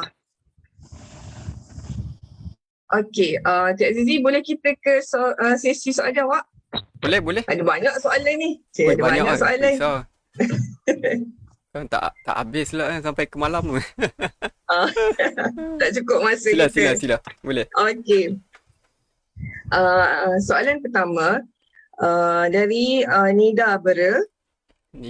Soalannya macam mana cara pembahagian masa antara bekerja dari rumah dan PDPR untuk anak? Ini lebih kepada macam motivasi lah kan Encik Azizi. Macam mana soalan dia ulang tadi? Macam mana nak membagikan masa antara bekerja dengan rumah dan PDPR? Okey. Alright. Okey, so macam mana nak membahagikan, macam tadi saya ulangkan balik lah. Jangan bahagikan masa tu, tapi uruskan masa tu. Okey, tuan-tuan dan puan, pada yang bertanya tadi, Puan Nida daripada Bera. Okey, terima kasih atas soalan yang ditanyakan. Itu antara soalan yang memang ramai yang ditanya oleh kata peserta kita lah juga kan. Alright. So kalau saya dapat menjawab secara ringkas untuk petang ni, tapi sekiranya memerlukan jawapan yang lebih detail, dalam bulan lepas, bulan Jun, saya ada buat 2 slot live Facebook awal bulan dan juga hujung bulan berkenaan dengan PDPR. Slot yang pertama, saya dah cabaran PDPR kepada ibu bapa yang bekerja. Itu slot yang pertama. Jemputan saya adalah seorang doktor daripada maktab perguruan. Okey, boleh lihat kita punya live Facebook pada awal bulan Jun. Okey, banyak tips-tips yang dikongsikan, banyak yang kita kupaskan, dan juga pada hujung bulan Jun, baru rasa-rasa dalam 2 minggu lepas, okey, saya ada buat juga tajuk berkaitan dengan cabaran PDPR bersama ayah. Tu tajuk dia agak catchy sikit, bersama dengan ayah, sebab hari ni ramai ibu bapa yang kata ayah ni tak ambil tahu langsung pasal PDPR anak-anak. Okey, so saya bawakan masa tu adalah panel dia daripada Kementerian Pendidikan, terus orang yang menguruskan PDPR satu Malaysia.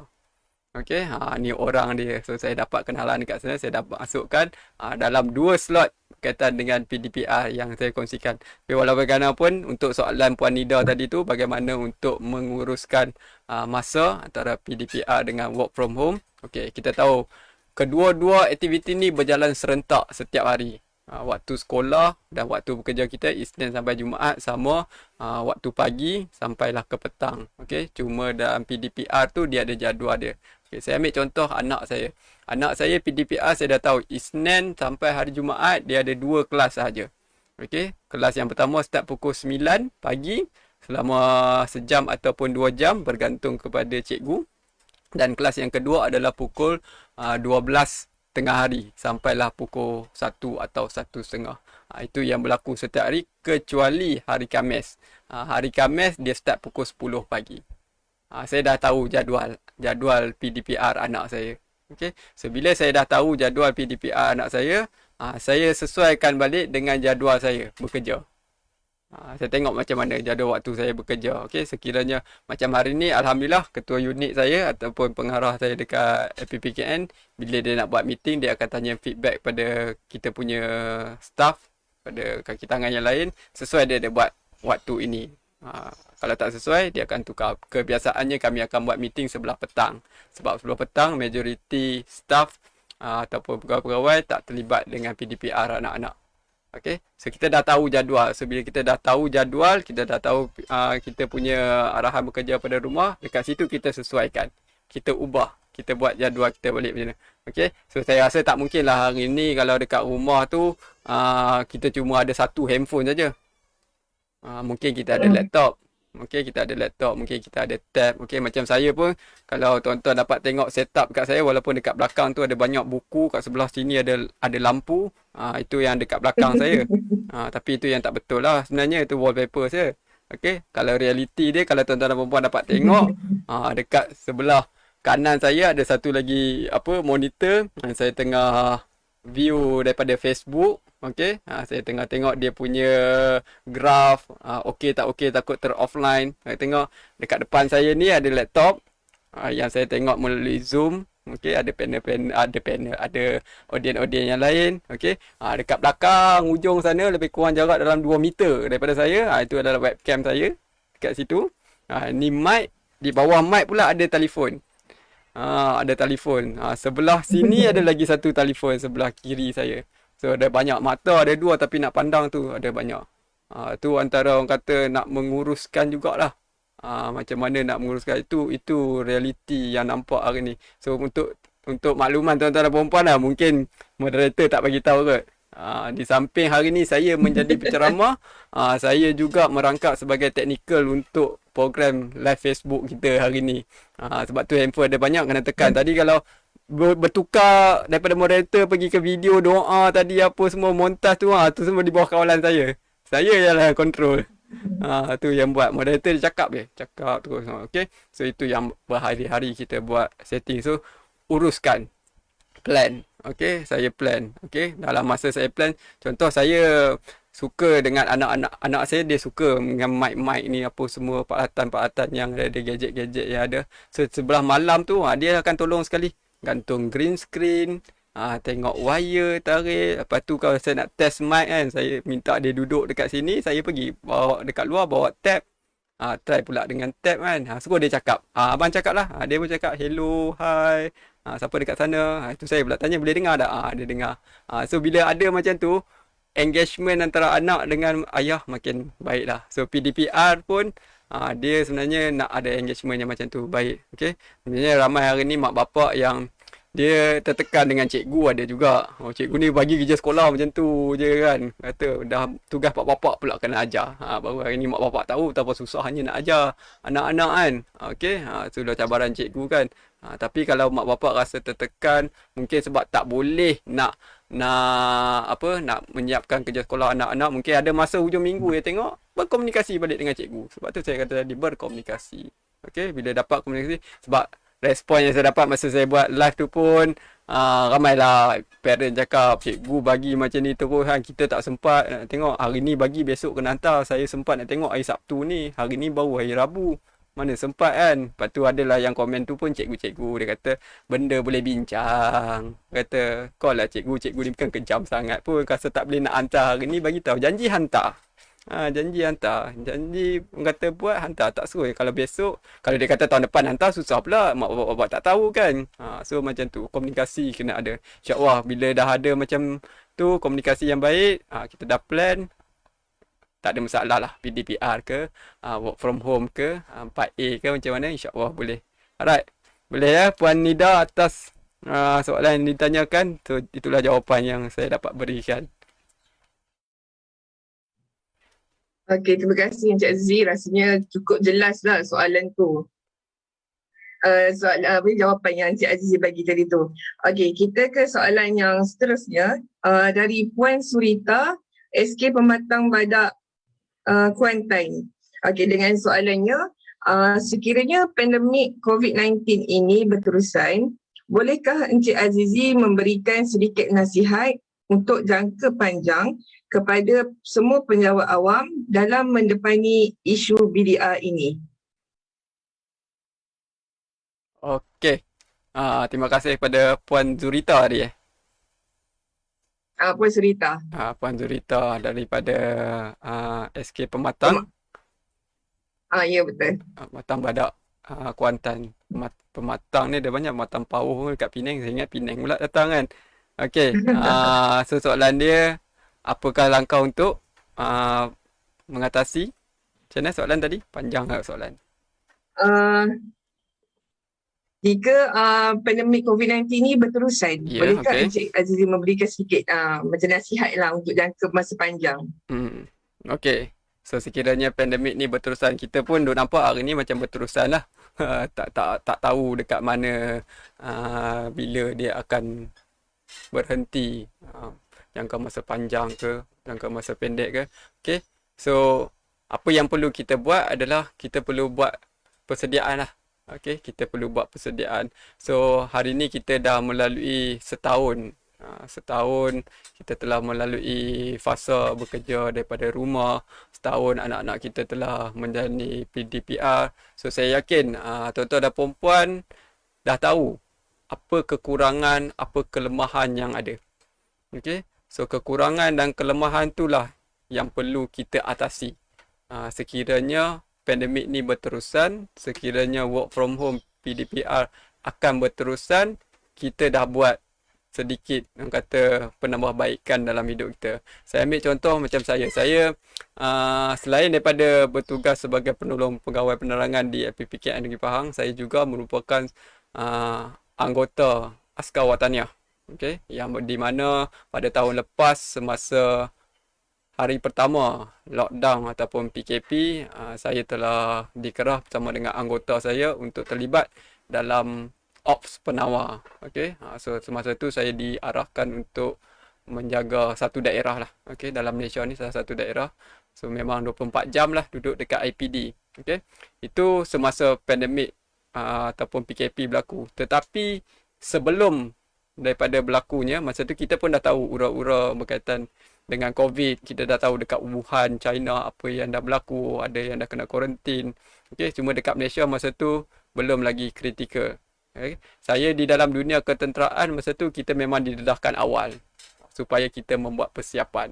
Okay. Daripada situ saya nampak dah telah ditaklimatkan oleh pegawai-pegawai atasan, diberi pendapat oleh rakan-rakan dalam dunia ketenteraan. Dia kata kita perlu buat persiapan lah. Okay. Mungkin dia dah tengok wabak ni adalah bergerak melalui sekiranya banyak pergerakan berlaku. Pergerakan manusia banyak berlaku, so wabak ni dia akan spread dengan lebih cepat. Okay. So the best way pada ketika itu bila ditaklimatkan adalah the best way kalau berlakunya adalah kita memberhentikan pergerakan manusia. Maksud dia orang-orang tidak pergi ke sekolah, tidak pergi bekerja, pasar malam, pasar apa semua ditutup. Itu yang ditaklimatkan kepada kami sebelum berlaku lockdown. Sebelum tu bukan sehari ataupun 2 hari. Setahun. Setahun ya tuan-tuan, setahun. So dalam masa tu, saya dah nampak gambaran, okay, the worst case adalah apa yang kita akan alami hari ni. Itu the worst case. So, saya pun ada keluarga. So, anak saya pun akan masuk tahun 1. Pada ketika itu, saya dah fikir, memang banyak kita akan menggunakan online. So, saya dah buat persediaan daripada itu, daripada segi kelengkapan. Okay, saya dah mula untuk membeli webcam. Saya dah mula untuk membeli tab. Walaupun pada ketika itu, belum diperlukan untuk beli. Belum diperlukan untuk digunakan, tapi saya dah beli. Saya dah beli, saya dah buat, saya dah try, tengok macam mana apa yang perlu saya repair, apa yang perlu saya buat. Daripada situ saya dah perbaiki, saya tambah baik, saya buat persediaan. So alhamdulillah bila pandemik hari ni berlaku, saya tak ada stres. Kalau hari ni nak keluar pergi kedai komputer pun tutup. So saya dah buat persiapan awal. Susah nak buat. Itu yang berlaku, ada yang buat panic buying. So panic buying tu dalam keadaan dah kategori dah susah. So macam mana nak atasi masalah panic tu semua, kita buat persiapan. Okey, kita sepatutnya persiapan apa yang ada. So hari ni kita tengok cabaran-cabaran yang ada. Cabaran luar, cabaran dalaman. Kalau hari ni kita banyak bercerita tentang cabaran dalaman, emosi. Emosi kita terganggu. Okey, so bila ada yang stres hari ni, selain daripada 4A yang tadi saya terangkan kepada tuan-tuan dan puan-puan, saya juga ambil kesempatan ni lah untuk menyatakan sekali lagi, walaupun ramai yang dah tahu, mungkin ada yang tidak tahu, pihak kerajaan menyediakan talian kasih 1599 yang boleh digunakan 24 hour, 24 jam. Sekiranya tuan-tuan dan puan-puan perlukan khidmat nasihat, kita ada kaunselor-kaunselor yang akan bertugas dan juga kaunselor di LPPKN Negeri Pahang, Puan Siti Asmat binti Zakani. Okey, sekarang ni memangku tugas pengarah LPPKN Negeri Pahang. Dia merupakan kaunselor yang terlibat dengan talian kasih juga, dan daripada beliau sendiri untuk dimaklumkan, dia minta saya maklumkan juga pada tuan-tuan dan puan-puan yang mengikuti live secara Zoom dan juga Facebook, terutama yang berada dekat Pahang, sekiranya tuan-tuan dan puan-puan perlu khidmat nasihat berkaitan dengan kaunseling ataupun teman untuk bercakap, mendapat kata tips-tips lebih kata banyak, Puan Asmat sedia untuk membantu. Boleh hubungi terus nombor telefon pejabat kami, okey, ada dekat Facebook yang disediakan. Boleh telefon dan kita akan buat appointment. InsyaAllah Puan Siti Asmat akan membantu. Okey, itu adalah saya nak bagi tahu jugalah talian kasih dan juga apa yang disediakan oleh LPPKN dalam keadaan pandemik sekarang ini berlaku. Alright, saya serahkan balik kepada moderator.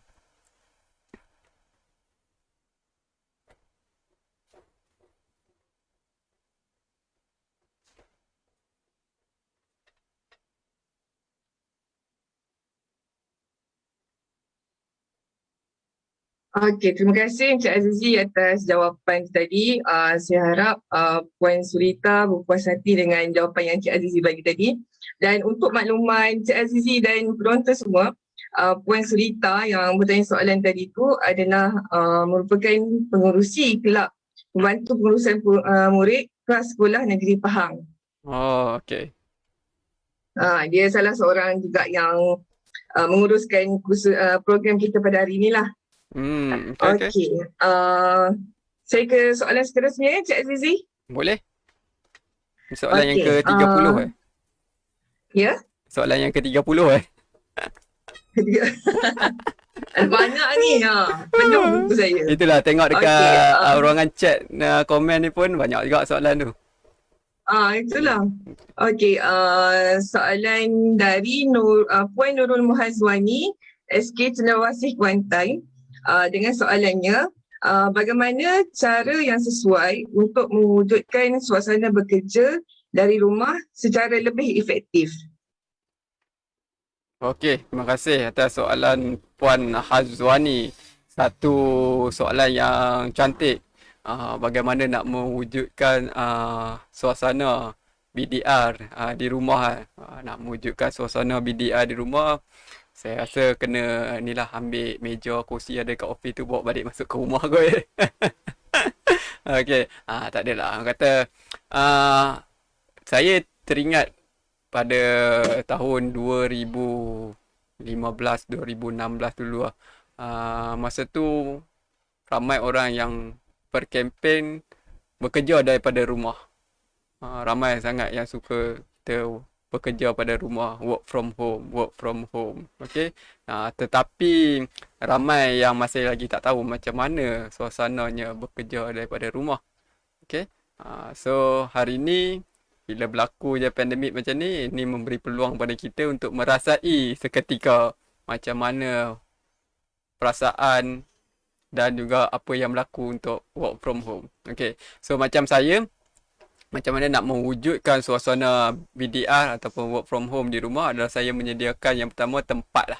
Tempat untuk saya bekerja, workstation saya. Okey, sebab saya memerlukan orang kata internet yang okey.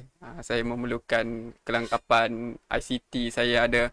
Takkanlah tiap-tiap hari saya nak ubah webcam daripada satu sudut pergi ke satu sudut. Okey, so macam saya adalah saya menyediakan satu ruang untuk saya bekerja. So laptop saya dah letak dekat situ, webcam saya dah letak dekat situ. So everything, saya punya buku kerja apa semua saya dah letak dekat tepi kiri kanan. So semua apa saja yang berkaitan dengan pekerjaan saya dah ada dekat satu workstation. Sama juga untuk anak saya, untuk PDPR saya dah meletakkan meja yang khusus untuk dia, tempat yang khusus saya sediakan. Saya sediakan. Ada yang kata, cik saya tak mampu nak sediakan. Tapi kalau live saya yang live kali, paling minima adalah mewujudkan satu tempat. Kalau ada tiga getah je lah. Kalau ada bantal dekat tu, bantal lah. Tapi kalau dapat menyediakan lebih kondusif, lebih baik. So macam saya nak mewujudkan suasana bekerja dekat rumah. So everything yang memerlukan bekerja, saya dah letak satu meja. Saya tak perlukan satu bilik pun. Sebenarnya satu ruang pun dah cukup. Satu ruang untuk meletakkan, bukannya banyak sangat, kita tak ada pun letak macam dekat office ada kabinet, rak apa tu semua, file-file yang berkunci, tak ada pun. Apa yang ada dekat meja kita workstation, kita ada alat tulis, kita ada planning chart kita ada diary kita, itu saja letak dekat tu. Jangan letak merata lah. Mungkin bilik rumah kita besar kan, mungkin bilik tu ada 40 bilik, kita ambil lah satu je kan. So macam rumah saya ni tak banyak lah bilik kan, so saya ambil ruang. Ruang yang lain saya bagi dekat anak saya pula untuk PDPR. Itu yang akan mewujudkan suasana orang kata bekerja tu lebih okey. Kan kalau berkongsi dengan anak PDPR sebelah, bapa pula work from home kat tepi ni kan, sama-sama dia cikgu dia bercakap, saya pun sambil-sambil tu tengok, dekat sini kita live pula. Lain, bolehlah kita boleh buat macam tu, ubah suasana tempat bekerja. Macam saya, mic ni pun saya dah pasang. Takkan 100 kali saya nak ubah kan. Saya dah tetapkan satu. So, kalau perlu saya tarik, kalau tak perlu saya tolak tepi. Dia lebih kondusif untuk saya bekerja. Okay, so wujudkan satu sudut, satu ruang untuk kita bekerja. So, apa saja peralatan ataupun gadget-gadget yang kita perlukan untuk melaksanakan tugas kita sebagai penjawat awam, kita letakkan dekat situ. Jangan sepah-sepahkan. Dan yang penting bila kita dah letak, itu adalah barang kerja, keperluan kerja kita. Dah letak tu semua, dah ada cantik. Tips yang tadi saya bagi, komunikasi. Perlu komunikasi, kena bagi tahu. Kena bagi tahu dekat anak-anak, kena bagi tahu dekat isteri, ini adalah tempat bekerja dia, barang-barang ni adalah barang-barang kerja. Tolong jangan kacau, kalau bersepah pun biar dah bersepah kat situ. Kadang-kadang kita dekat office pun macam tu juga, meja kita bersepah kan. Lepas tu kita balik, malah nak fikir balik, besok datang, tak ada orang pun kacau. So tolong bagi tahu dekat isteri. Sebab isteri ni kadang-kadang dia tengok bersepahan, dia tak boleh. Oi, bersepah ni kemar-kemar lah kali. Dah tak jumpa pula. Mana pergi semalam dah tulis ada kertas satu, conteng tu. Macam mana? Tak tahu semua dah buang dah ke? Tu. Yang tu akan menyebabkan perang dunia lah. So kita maklumkan tempat kerja kita dah okey. Kita maklumkan pada isteri, pada anak-anak, tolong jangan kacau. Dia bersepah macam mana pun, biarlah dekat situ. Biarlah dekat tu, dia tahulah macam mana nak dia. So pentingnya komunikasi. Okay, so itu jawapan saya untuk Puan Hazwani yang bertanya.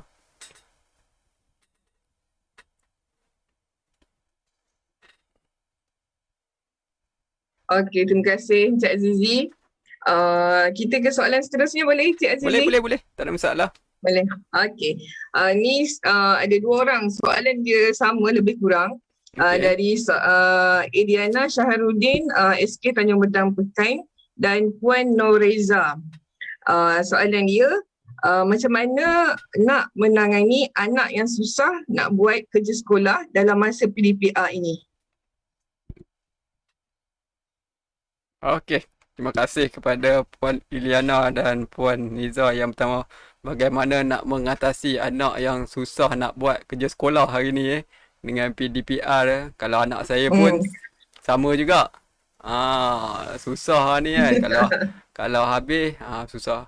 Dia dalam hidup berkeluarga, ada yang kadang-kadang bapak jadi garang. Kalau bapak jadi garang, mak tak boleh garang. Kalau mak garang, mak pegang rotan, bapak pula tak boleh garang. Okay, so kena dua-dua tak boleh jadi api, dua-dua tak boleh jadi air. So salah seorang kena jadi api, salah seorang kena jadi air. Okay, so anak ni biasanya dia bergantung pada had umur. Takkanlah kata satu pun kita nak merotan, tak boleh. Kalau remaja ni dia lebih pada psikologi. Tapi kalau sekolah rendah ni macam anak saya darjah 1, isteri saya memang pegang rotan lah. Dia pegang rotan. Macam saya memang dah declare, dah bincang dengan isteri saya untuk subjek macam subjek bahasa Melayu, bahasa Cina, tu semua subjek-subjek yang melibatkan bahasa, isteri saya. Isteri saya lah yang akan bersama dengan anak saya untuk membuat dia punya kerja sekolah, duduk sekali buat. Kalau subjek-subjek yang berkaitan dengan matematik, sains, kelas sempua dia, saya lah akan duduk sekali. Maksud tu jadi garang lah sikit. Jadi garang, kalau dia menangis, dia lari lah pergi kat mak dia. Dia pergi dekat mak dia pujuk lah. Okey lah. Kalau belajar bahasa Melayu, bahasa Cina apa semua, mak dia marah, dia lari datang kat saya. Tu dia akan menyebabkan, kata anak tu akan jadi lebih ikutlah. Dia akan buat kerja sekolah kalau mak bapak dia bersama dengan dia. Okay, kalau suruh dia buat seorang-seorang, tak nak lah. Macam saya, semalam Anak saya tunjuk. Lepas habis kelas dia tunjuk dia. Cikgu suruh buat daun. Pergi cari daun. Tampal-tampal daun tu dekat buku. Jadikan bentuk beruang. Okay. So, kelas dia habis masa tu pukul 1. So, masa tu pukul 1. Saya tengah prepare untuk saya punya meeting start pada pukul 2.30. So, saya maklumkan kepada anak saya. Okay, tak apa. Petang ni kita pergi. Okay, petang ni kita pergi cari daun. Kata sekarang ni tengah hari, panas, tak boleh cari kan. Kata okay. So, tunjuklah jam. Pukul 5, kita pergi turun cari daun dekat bawah. Tu dia pun tunggulah sampai pukul 5. Dalam masa tempoh nak tunggu pukul 5 tu, dia buatlah kerja lain. Jaga adik dia lah, main dengan adik dia apa semua. Pukul 5, kita turun, pergi dengan dia. Tu kerja sekolah dia tu. Okay, kerja sekolah dia. Bila kerja sekolah dia, kita ikut turut serta sekali dengan dia, dia akan lebih bersemangat lah untuk membuat kerja sekolah. So, anak-anak ni dia, kalau dekat sekolah dia ada kawan-kawan. So, hari ni dia tak ada kawan-kawan. So, mak bapak lah yang perlu menjadi kawan-kawan dia. Mak bapak lah perlu menggalakkan duduk sekali. Buat kerja sekolah dengan dia, tunjuk macam mana nak buat. InsyaAllah, lama kelamaan tu dia akan ikut. Tak jadi susah pun. Awal-awal je. Tapi mak bapak janganlah terlalu garang sangat. Janganlah 2 minit ajar. Lepas tu nak dia terus jadi pandai. Kalau 2 minit ajar, hari ni kita tak perlu sekolah pun sampai tingkatan 5. Hantar prasekolah, esok keluar dah dapat master, dapat PhD. Tak adalah. Kata kenalah bersabar sikit kan. So itu pun menguji mak bapak kesabaran. Sabar sikit-sikit. Tu benda yang baik bila berlakunya pandemik ni, bila berlakunya work from home, tu ajar kesabaran. Okay, terima kasih kepada Puan Iliana dan Puan Niza. So, saya harap itu dapat menjawab persoalan. InsyaAllah kalau perlukan skill-skill yang lebih detail, nanti kita jumpa dalam program-program yang kita buat berkaitan dengan parenting. Kita ada tips dia, kita ada formula dia. Alright, back to moderator.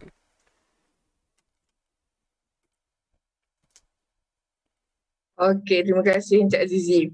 Saya pun kini macam nak berkongsi sikit lah mengenai PDPR anak-anak ni kan.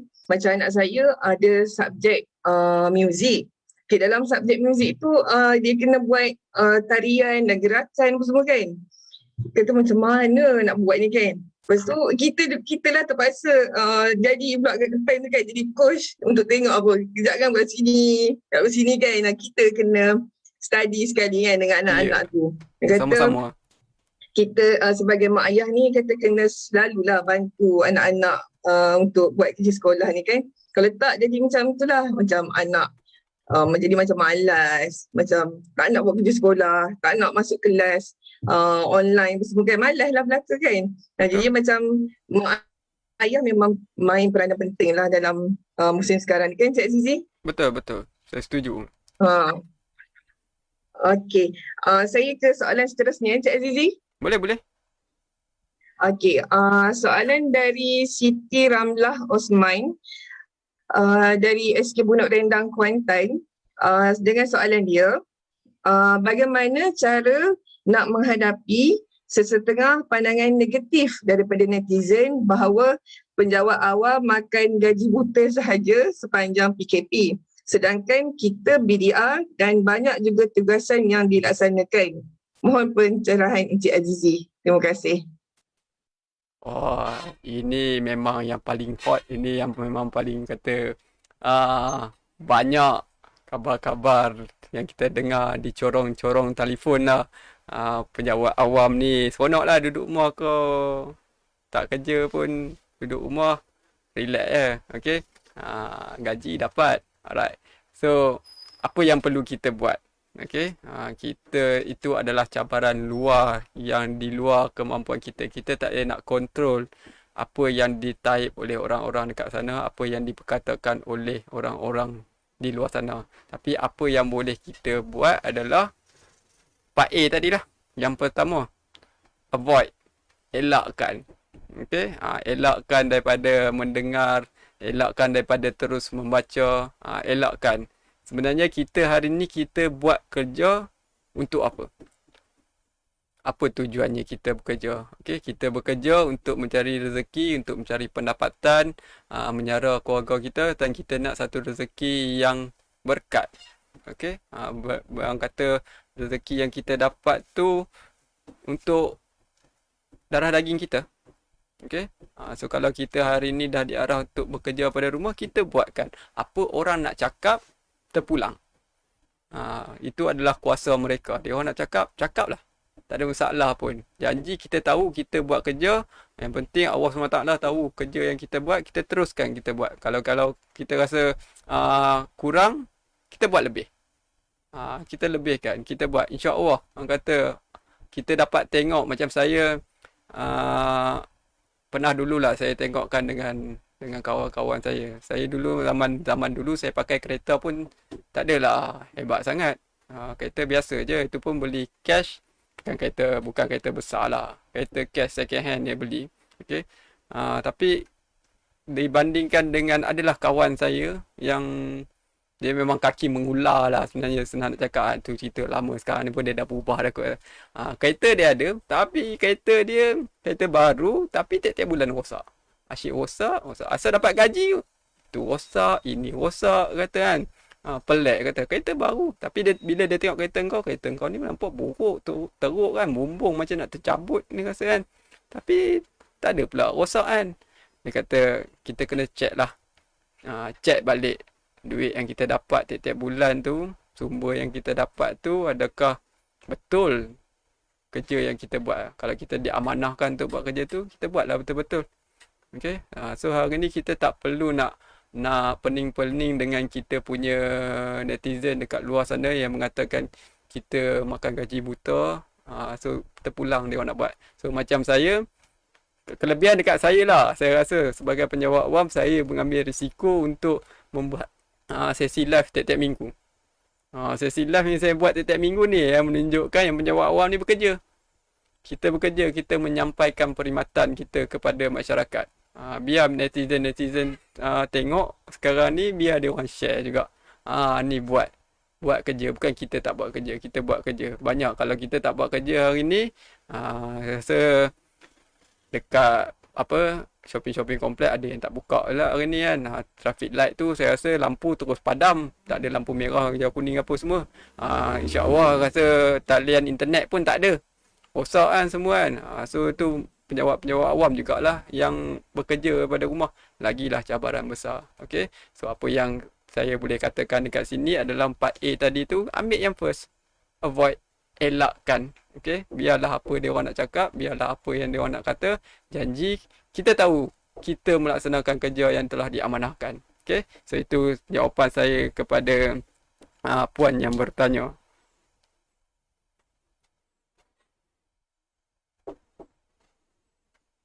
Okey, terima kasih Encik Azizi. Saya pun bersetuju apa yang Encik Aziz cakap kan. Macam ada pernah saya dengar pepatah sebenarnya. Dia kata kalau kita nak buat kerja tu, contohlah gaji kita 3,000 kan. Biar kita buat kerja tu kata dengan gaji 6,000. Jangan orang kata gaji kita 6,000 tapi kita buat orang kata kualiti kerja tu dengan gaji 1,000 je kan. Orang kata pokok pangkalnya kita sendirilah yang kata kena betul-betul jujur dalam kita melaksanakan BDA ni kan Cik Zizi? Betul. Okey, soalan yang mungkin soalan yang terakhir dari Puan Azwa Rompin. Dengan soalan dia, sebagaimana norma baharu sekarang ini, ada yang kita dengar membunuh diri dalam kekangan kerja, ekonomi dan anak-anak. Boleh tak Encik Azizi share tips? Tu soalan dia. Okey, so macam tadi contoh yang telah saya bagi, dan the worst case scenario adalah itulah tindakan yang diambil oleh orang untuk membunuh diri lah. So kita tahu hari ni kenapa orang tu bunuh diri. Dia takkan rasa yang bunuh diri tu adalah hobi nak bunuh diri. Mana ada orang hobi bunuh diri kan. So orang akan bunuh diri bila dia rasa itu adalah pilihan yang terbaik dia ada. Bukan dia terpaksa, tapi dia pilih. Nak lompat daripada bangunan, nak lompat daripada jambatan tu, tak ada orang pun pergi paksa. Aku paksa kau bunuh diri, tak ada. Tapi dia sendiri yang pilih untuk bunuh diri. Kenapa dia buat pilihan tu? Sebab dia dah rasa itulah jalan penyelesaian terakhir. Sebenarnya banyak lagi.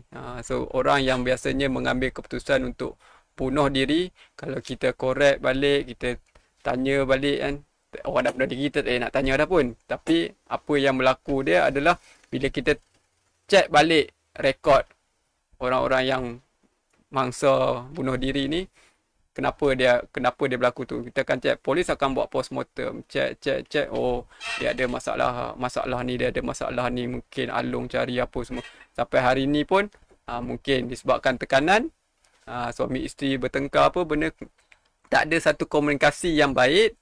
So benda tu berlarutan, kita tak belajar untuk alter, kita tak belajar untuk terima, untuk ubah apa tu semua. Okay, so kita tak belajar benda tu semua. Itu yang menyebabkan kita buat pilihan apa yang ada. Apa yang datang tu biasa memang yang negatif lah. Perkara-perkara yang negatif banyak yang akan timbul depan mata kita berbanding yang positif. Macam hari ni ramai orang yang menganggap yang work from home susah. Dia nampak susah. Oh, tak ada internet, tak okey, laptop tak ada, komputer tak ada, anak PDPR. Dia nampak yang susah. Tapi dia tidak memberi peluang untuk melihat yang senang. Apa yang baik ni. So macam tadi saya cakap lah, yang baik dia hari ni hubungan kekeluargaan kita semakin hari semakin baik. Kalau tahun lepas, kalau berlakunya pandemik ni, semua orang duduk dekat rumah, indeks pencemaran dalam Malaysia, udara kita semakin baik, semakin cantik. Itu yang orang yang ada masalah asma memang suka lah. Udara cantik masa tu. Kalau dekat KL, saya ingat ada masuk Buletin Utama tahun lepas, saya tengok ada satu sungai yang sangat kotor. Okay? Tapi disebabkan masa tu tak ada manusia yang bekerja dekat tempat tu semua, sungai tu jadi bersih, ikan dapat hidup dengan cantik. Di samping orang kata susahnya ekonomi tak jalan apa semua kan. Tapi alam semula jadi kita ni, udara kita, pokok-pokok kita, air yang kita nak minum tiap hari dapat recover balik. Allah bagi sekejap je tempoh dia untuk semua ni recover. Sama juga macam diri kita sebagai manusia, mungkin kita dah banyak sangat meluangkan masa buat dekat kerja, tempat kerja je. Macam tadi lah Puan Zura kata kerja 3,000 tapi buat kerja macam 6,000. Okey, tak salah buat kerja macam 6,000. Tapi mungkin dekat situ dah menyebabkan ada yang terabai. So hari ni Allah bagi sekejap virus ni, berlakunya pandemik ni, supaya kita dapat masa bersama dengan anak-anak kita, dapat bersama dengan pasangan kita. Itu satu sudut impact yang sangat besar. Janganlah tengok yang kecil tadi masalah. So bila orang yang hanya nampak masalah, daripada satu masalah timbul satu masalah, daripada satu masalah timbul satu masalah, dah ada 100 masalah. So jalan penyelesaian yang terbaik yang dia nampak adalah bunuh diri. Dia buat bunuh diri. Bunuh diri, hilang semua masalah. Tapi cuba untuk elakkan, tengok benda-benda yang positif yang ada dekat sekeliling kita. So benda-benda positif tu akan menyebabkan masalah tu sedikit demi sedikit bukan hilang, kita dapat atasi. Kita boleh tahu macam mana nak menyelesaikan masalah-masalah tu. Kita tengok kepada apa yang ada kekuatan pada kita. Sebab tu kita kena buat salah satu yang biasa orang cakap, biasa dalam dunia perniagaan, tapi benda ni tak salah kalau buat untuk diri sendiri. Kita analisis diri kita.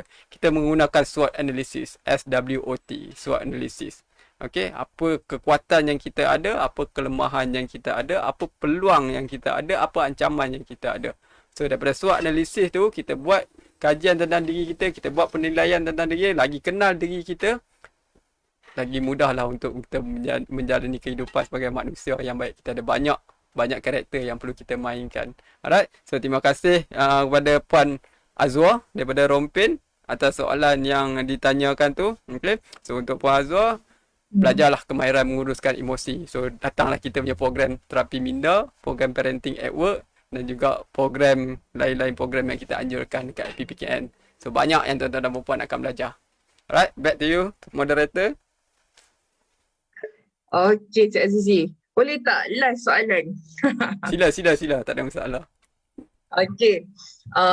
Soalan dari Puan Yati Kuantan.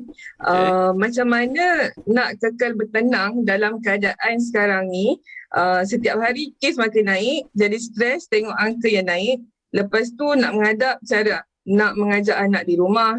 Sedang ibu bapa cara pengajaran tak sama seperti cikgu di sekolah.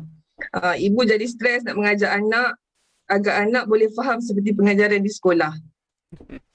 Okey, Cik Zizi. Boleh. Okey, terima kasih kepada Puan Yati atas soalan yang bertanya. Okey, nombor 1, dia kata macam mana nak kekal bertenang. Okey, kekal bertenang ni kenapa kita tak bertenang? Kalau tadi dia kata semakin hari tengok kes semakin naik, angka semakin naik. Okey. Kenapa sibuk-sibuk nak pergi tengok angka tu? Okey, tak payahlah tengok. Tak payahlah tengok, saya pun tak tengok. Biarlah hari ni bukan kerja kita untuk melihat angka tu. Kerja kita hari ni adalah kita sebagai penjawat awam, kita buat apa yang telah diamanahkan oleh majikan kita untuk buat kerja. Dia kata kekal berada dekat rumah, kita kekal lah berada dekat rumah. Angka tu di luar kawalan kita. Okay? So biarlah angka tu nak naik ke, nak turun ke, kita avoid. Kalau benda tu menyebabkan kita stres, kita avoid. Kita elakkan. Tak payahlah nak tengok. Saya pun hari-hari asyik orang bercakap, makin naik ni, makin naik. So bila makin naik, apa masalah yang berlaku makin naik? Kita tak boleh nak kurangkan.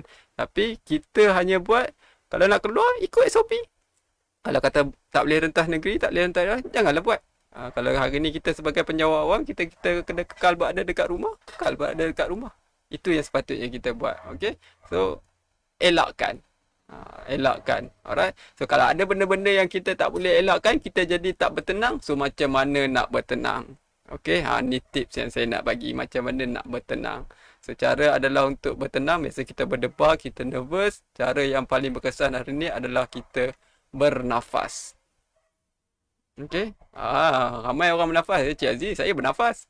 Kalau tak bernafas ni dah mati dah kata. Tapi adakah kita bernafas dengan cara yang betul ketika kita tengah tak tenteram? Okay, so cara nak bernafas dengan betul, bila kita stres, kita tertekan, kita rasa macam tak tenang, kita bernafas. Macam mana nak bernafas? Okay, tuan-tuan dan perempuan yang bersama dengan saya, mungkin boleh ikut cara saya, duduk dengan keadaan baik, jangan pegang pensel ke apa, jangan ada, letak dekat tepi. Okay, duduk dengan tegak. Okay, duduk dengan tegak, pastikan badan anda tegak. Okay, yang mana yang bersandar dekat sofa tu, tegakkan badan dia, duduk dengan keadaan selesa. Okay, badan straight. Okay, so cara dia adalah untuk bernafas. Mula-mula tarik nafas menggunakan hidung, bukan dengan menggunakan mulut. Okay, tarik nafas, jangan tarik lagi, saya bagi tahu dulu. Ada yang dah menarik tu, kalau dia tarik tahan, tak tersangkut terus ke belakang. Okay, so tarik menggunakan hidung selama 4 saat. Okay, so masa tarik 4 saat, 2 saat tahan. Okay, nanti 2 saat tahan, lepas tu 3 saat lepas menggunakan mulut. Okay, alright, so semua dia total dia ada berapa saat? Angkat tangan, tunjuk berapa saat yang ada. 4, 2, 3. Okay, 4, 2, 3. Alright, macam tu. Okay, duduk dengan baik, tangan dekat atas paha. Alright, ready? Kita buat 3 kali. Tarik nafas yang pertama 3 saat. Tarik menggunakan hidung. Tahan 2 saat. 1, 2. Lepas perlahan-lahan dengan mulut. 1, 2, 3. Okay, janganlah macam tu. Okay, mulut slow macam angin yang mendayu keluar. Okay, kita try sekali lagi. Saya kira tuan-tuan dan perempuan buat. Okay, yang mana pakai mask tu dia agak terganggu sikit lah. Tapi kalau buat dekat tempat kerja tak boleh nak kata apa lah kan. Tapi kalau nak sembunyi masuk bawah meja tu sikit-sikit, nak test tak ada masalah, boleh je. Okay, alright, kita mula balik. 4 saat, tarik nafas. 1, 2, 3, 4. Tahan. 1, 2. Lepas. 1, 2, 3. Okay. So last. Kita try. Tarik. 1, 2, 3, 4. Tahan. 2, 1. Lepas. 3, 2, 1. Okay. Tu kiraan dia. Tarik menggunakan hidung. Okey, lepas menggunakan mulut, pastikan tuan-tuan dan puan-puan masa tarik nafas tu boleh rasa sampai ke perut. Dia turun sampai ke perut. Kalau perut tu tak bergerak, cuma kita punya kawasan dada kita saja yang kembang, itu maksud dia udara tak cukup. Itu kena masuk sampai ke perut. Perut akan ke depan. Macam perut saya ni tak apalah puncit sangat kan. Tak tahulah sampai ni kenapa orang kata tak naik-naik berat badan kan. Stres ke apa, tak tahulah. Saya kata saya nak kata stres, tak stres pun. Okay. So itu teknik bernafas. Kalau dalam keadaan tak tenang, puan Yati tadi tu, kalau tak tenang, sekarang ni pun tak tenang, tariklah nafas. Buatlah 2-3 kali. Okay. Sebab bila kita tarik nafas, dia menyebabkan aliran darah kita akan beredar dengan cantik, jantung berdenyut dengan cantik, dan dia akan membekalkan, darah kita akan membekalkan oksigen yang lebih banyak ke otak. Otak kita ni adalah Central Processing Unit kita, CPU kita ni, processor kita.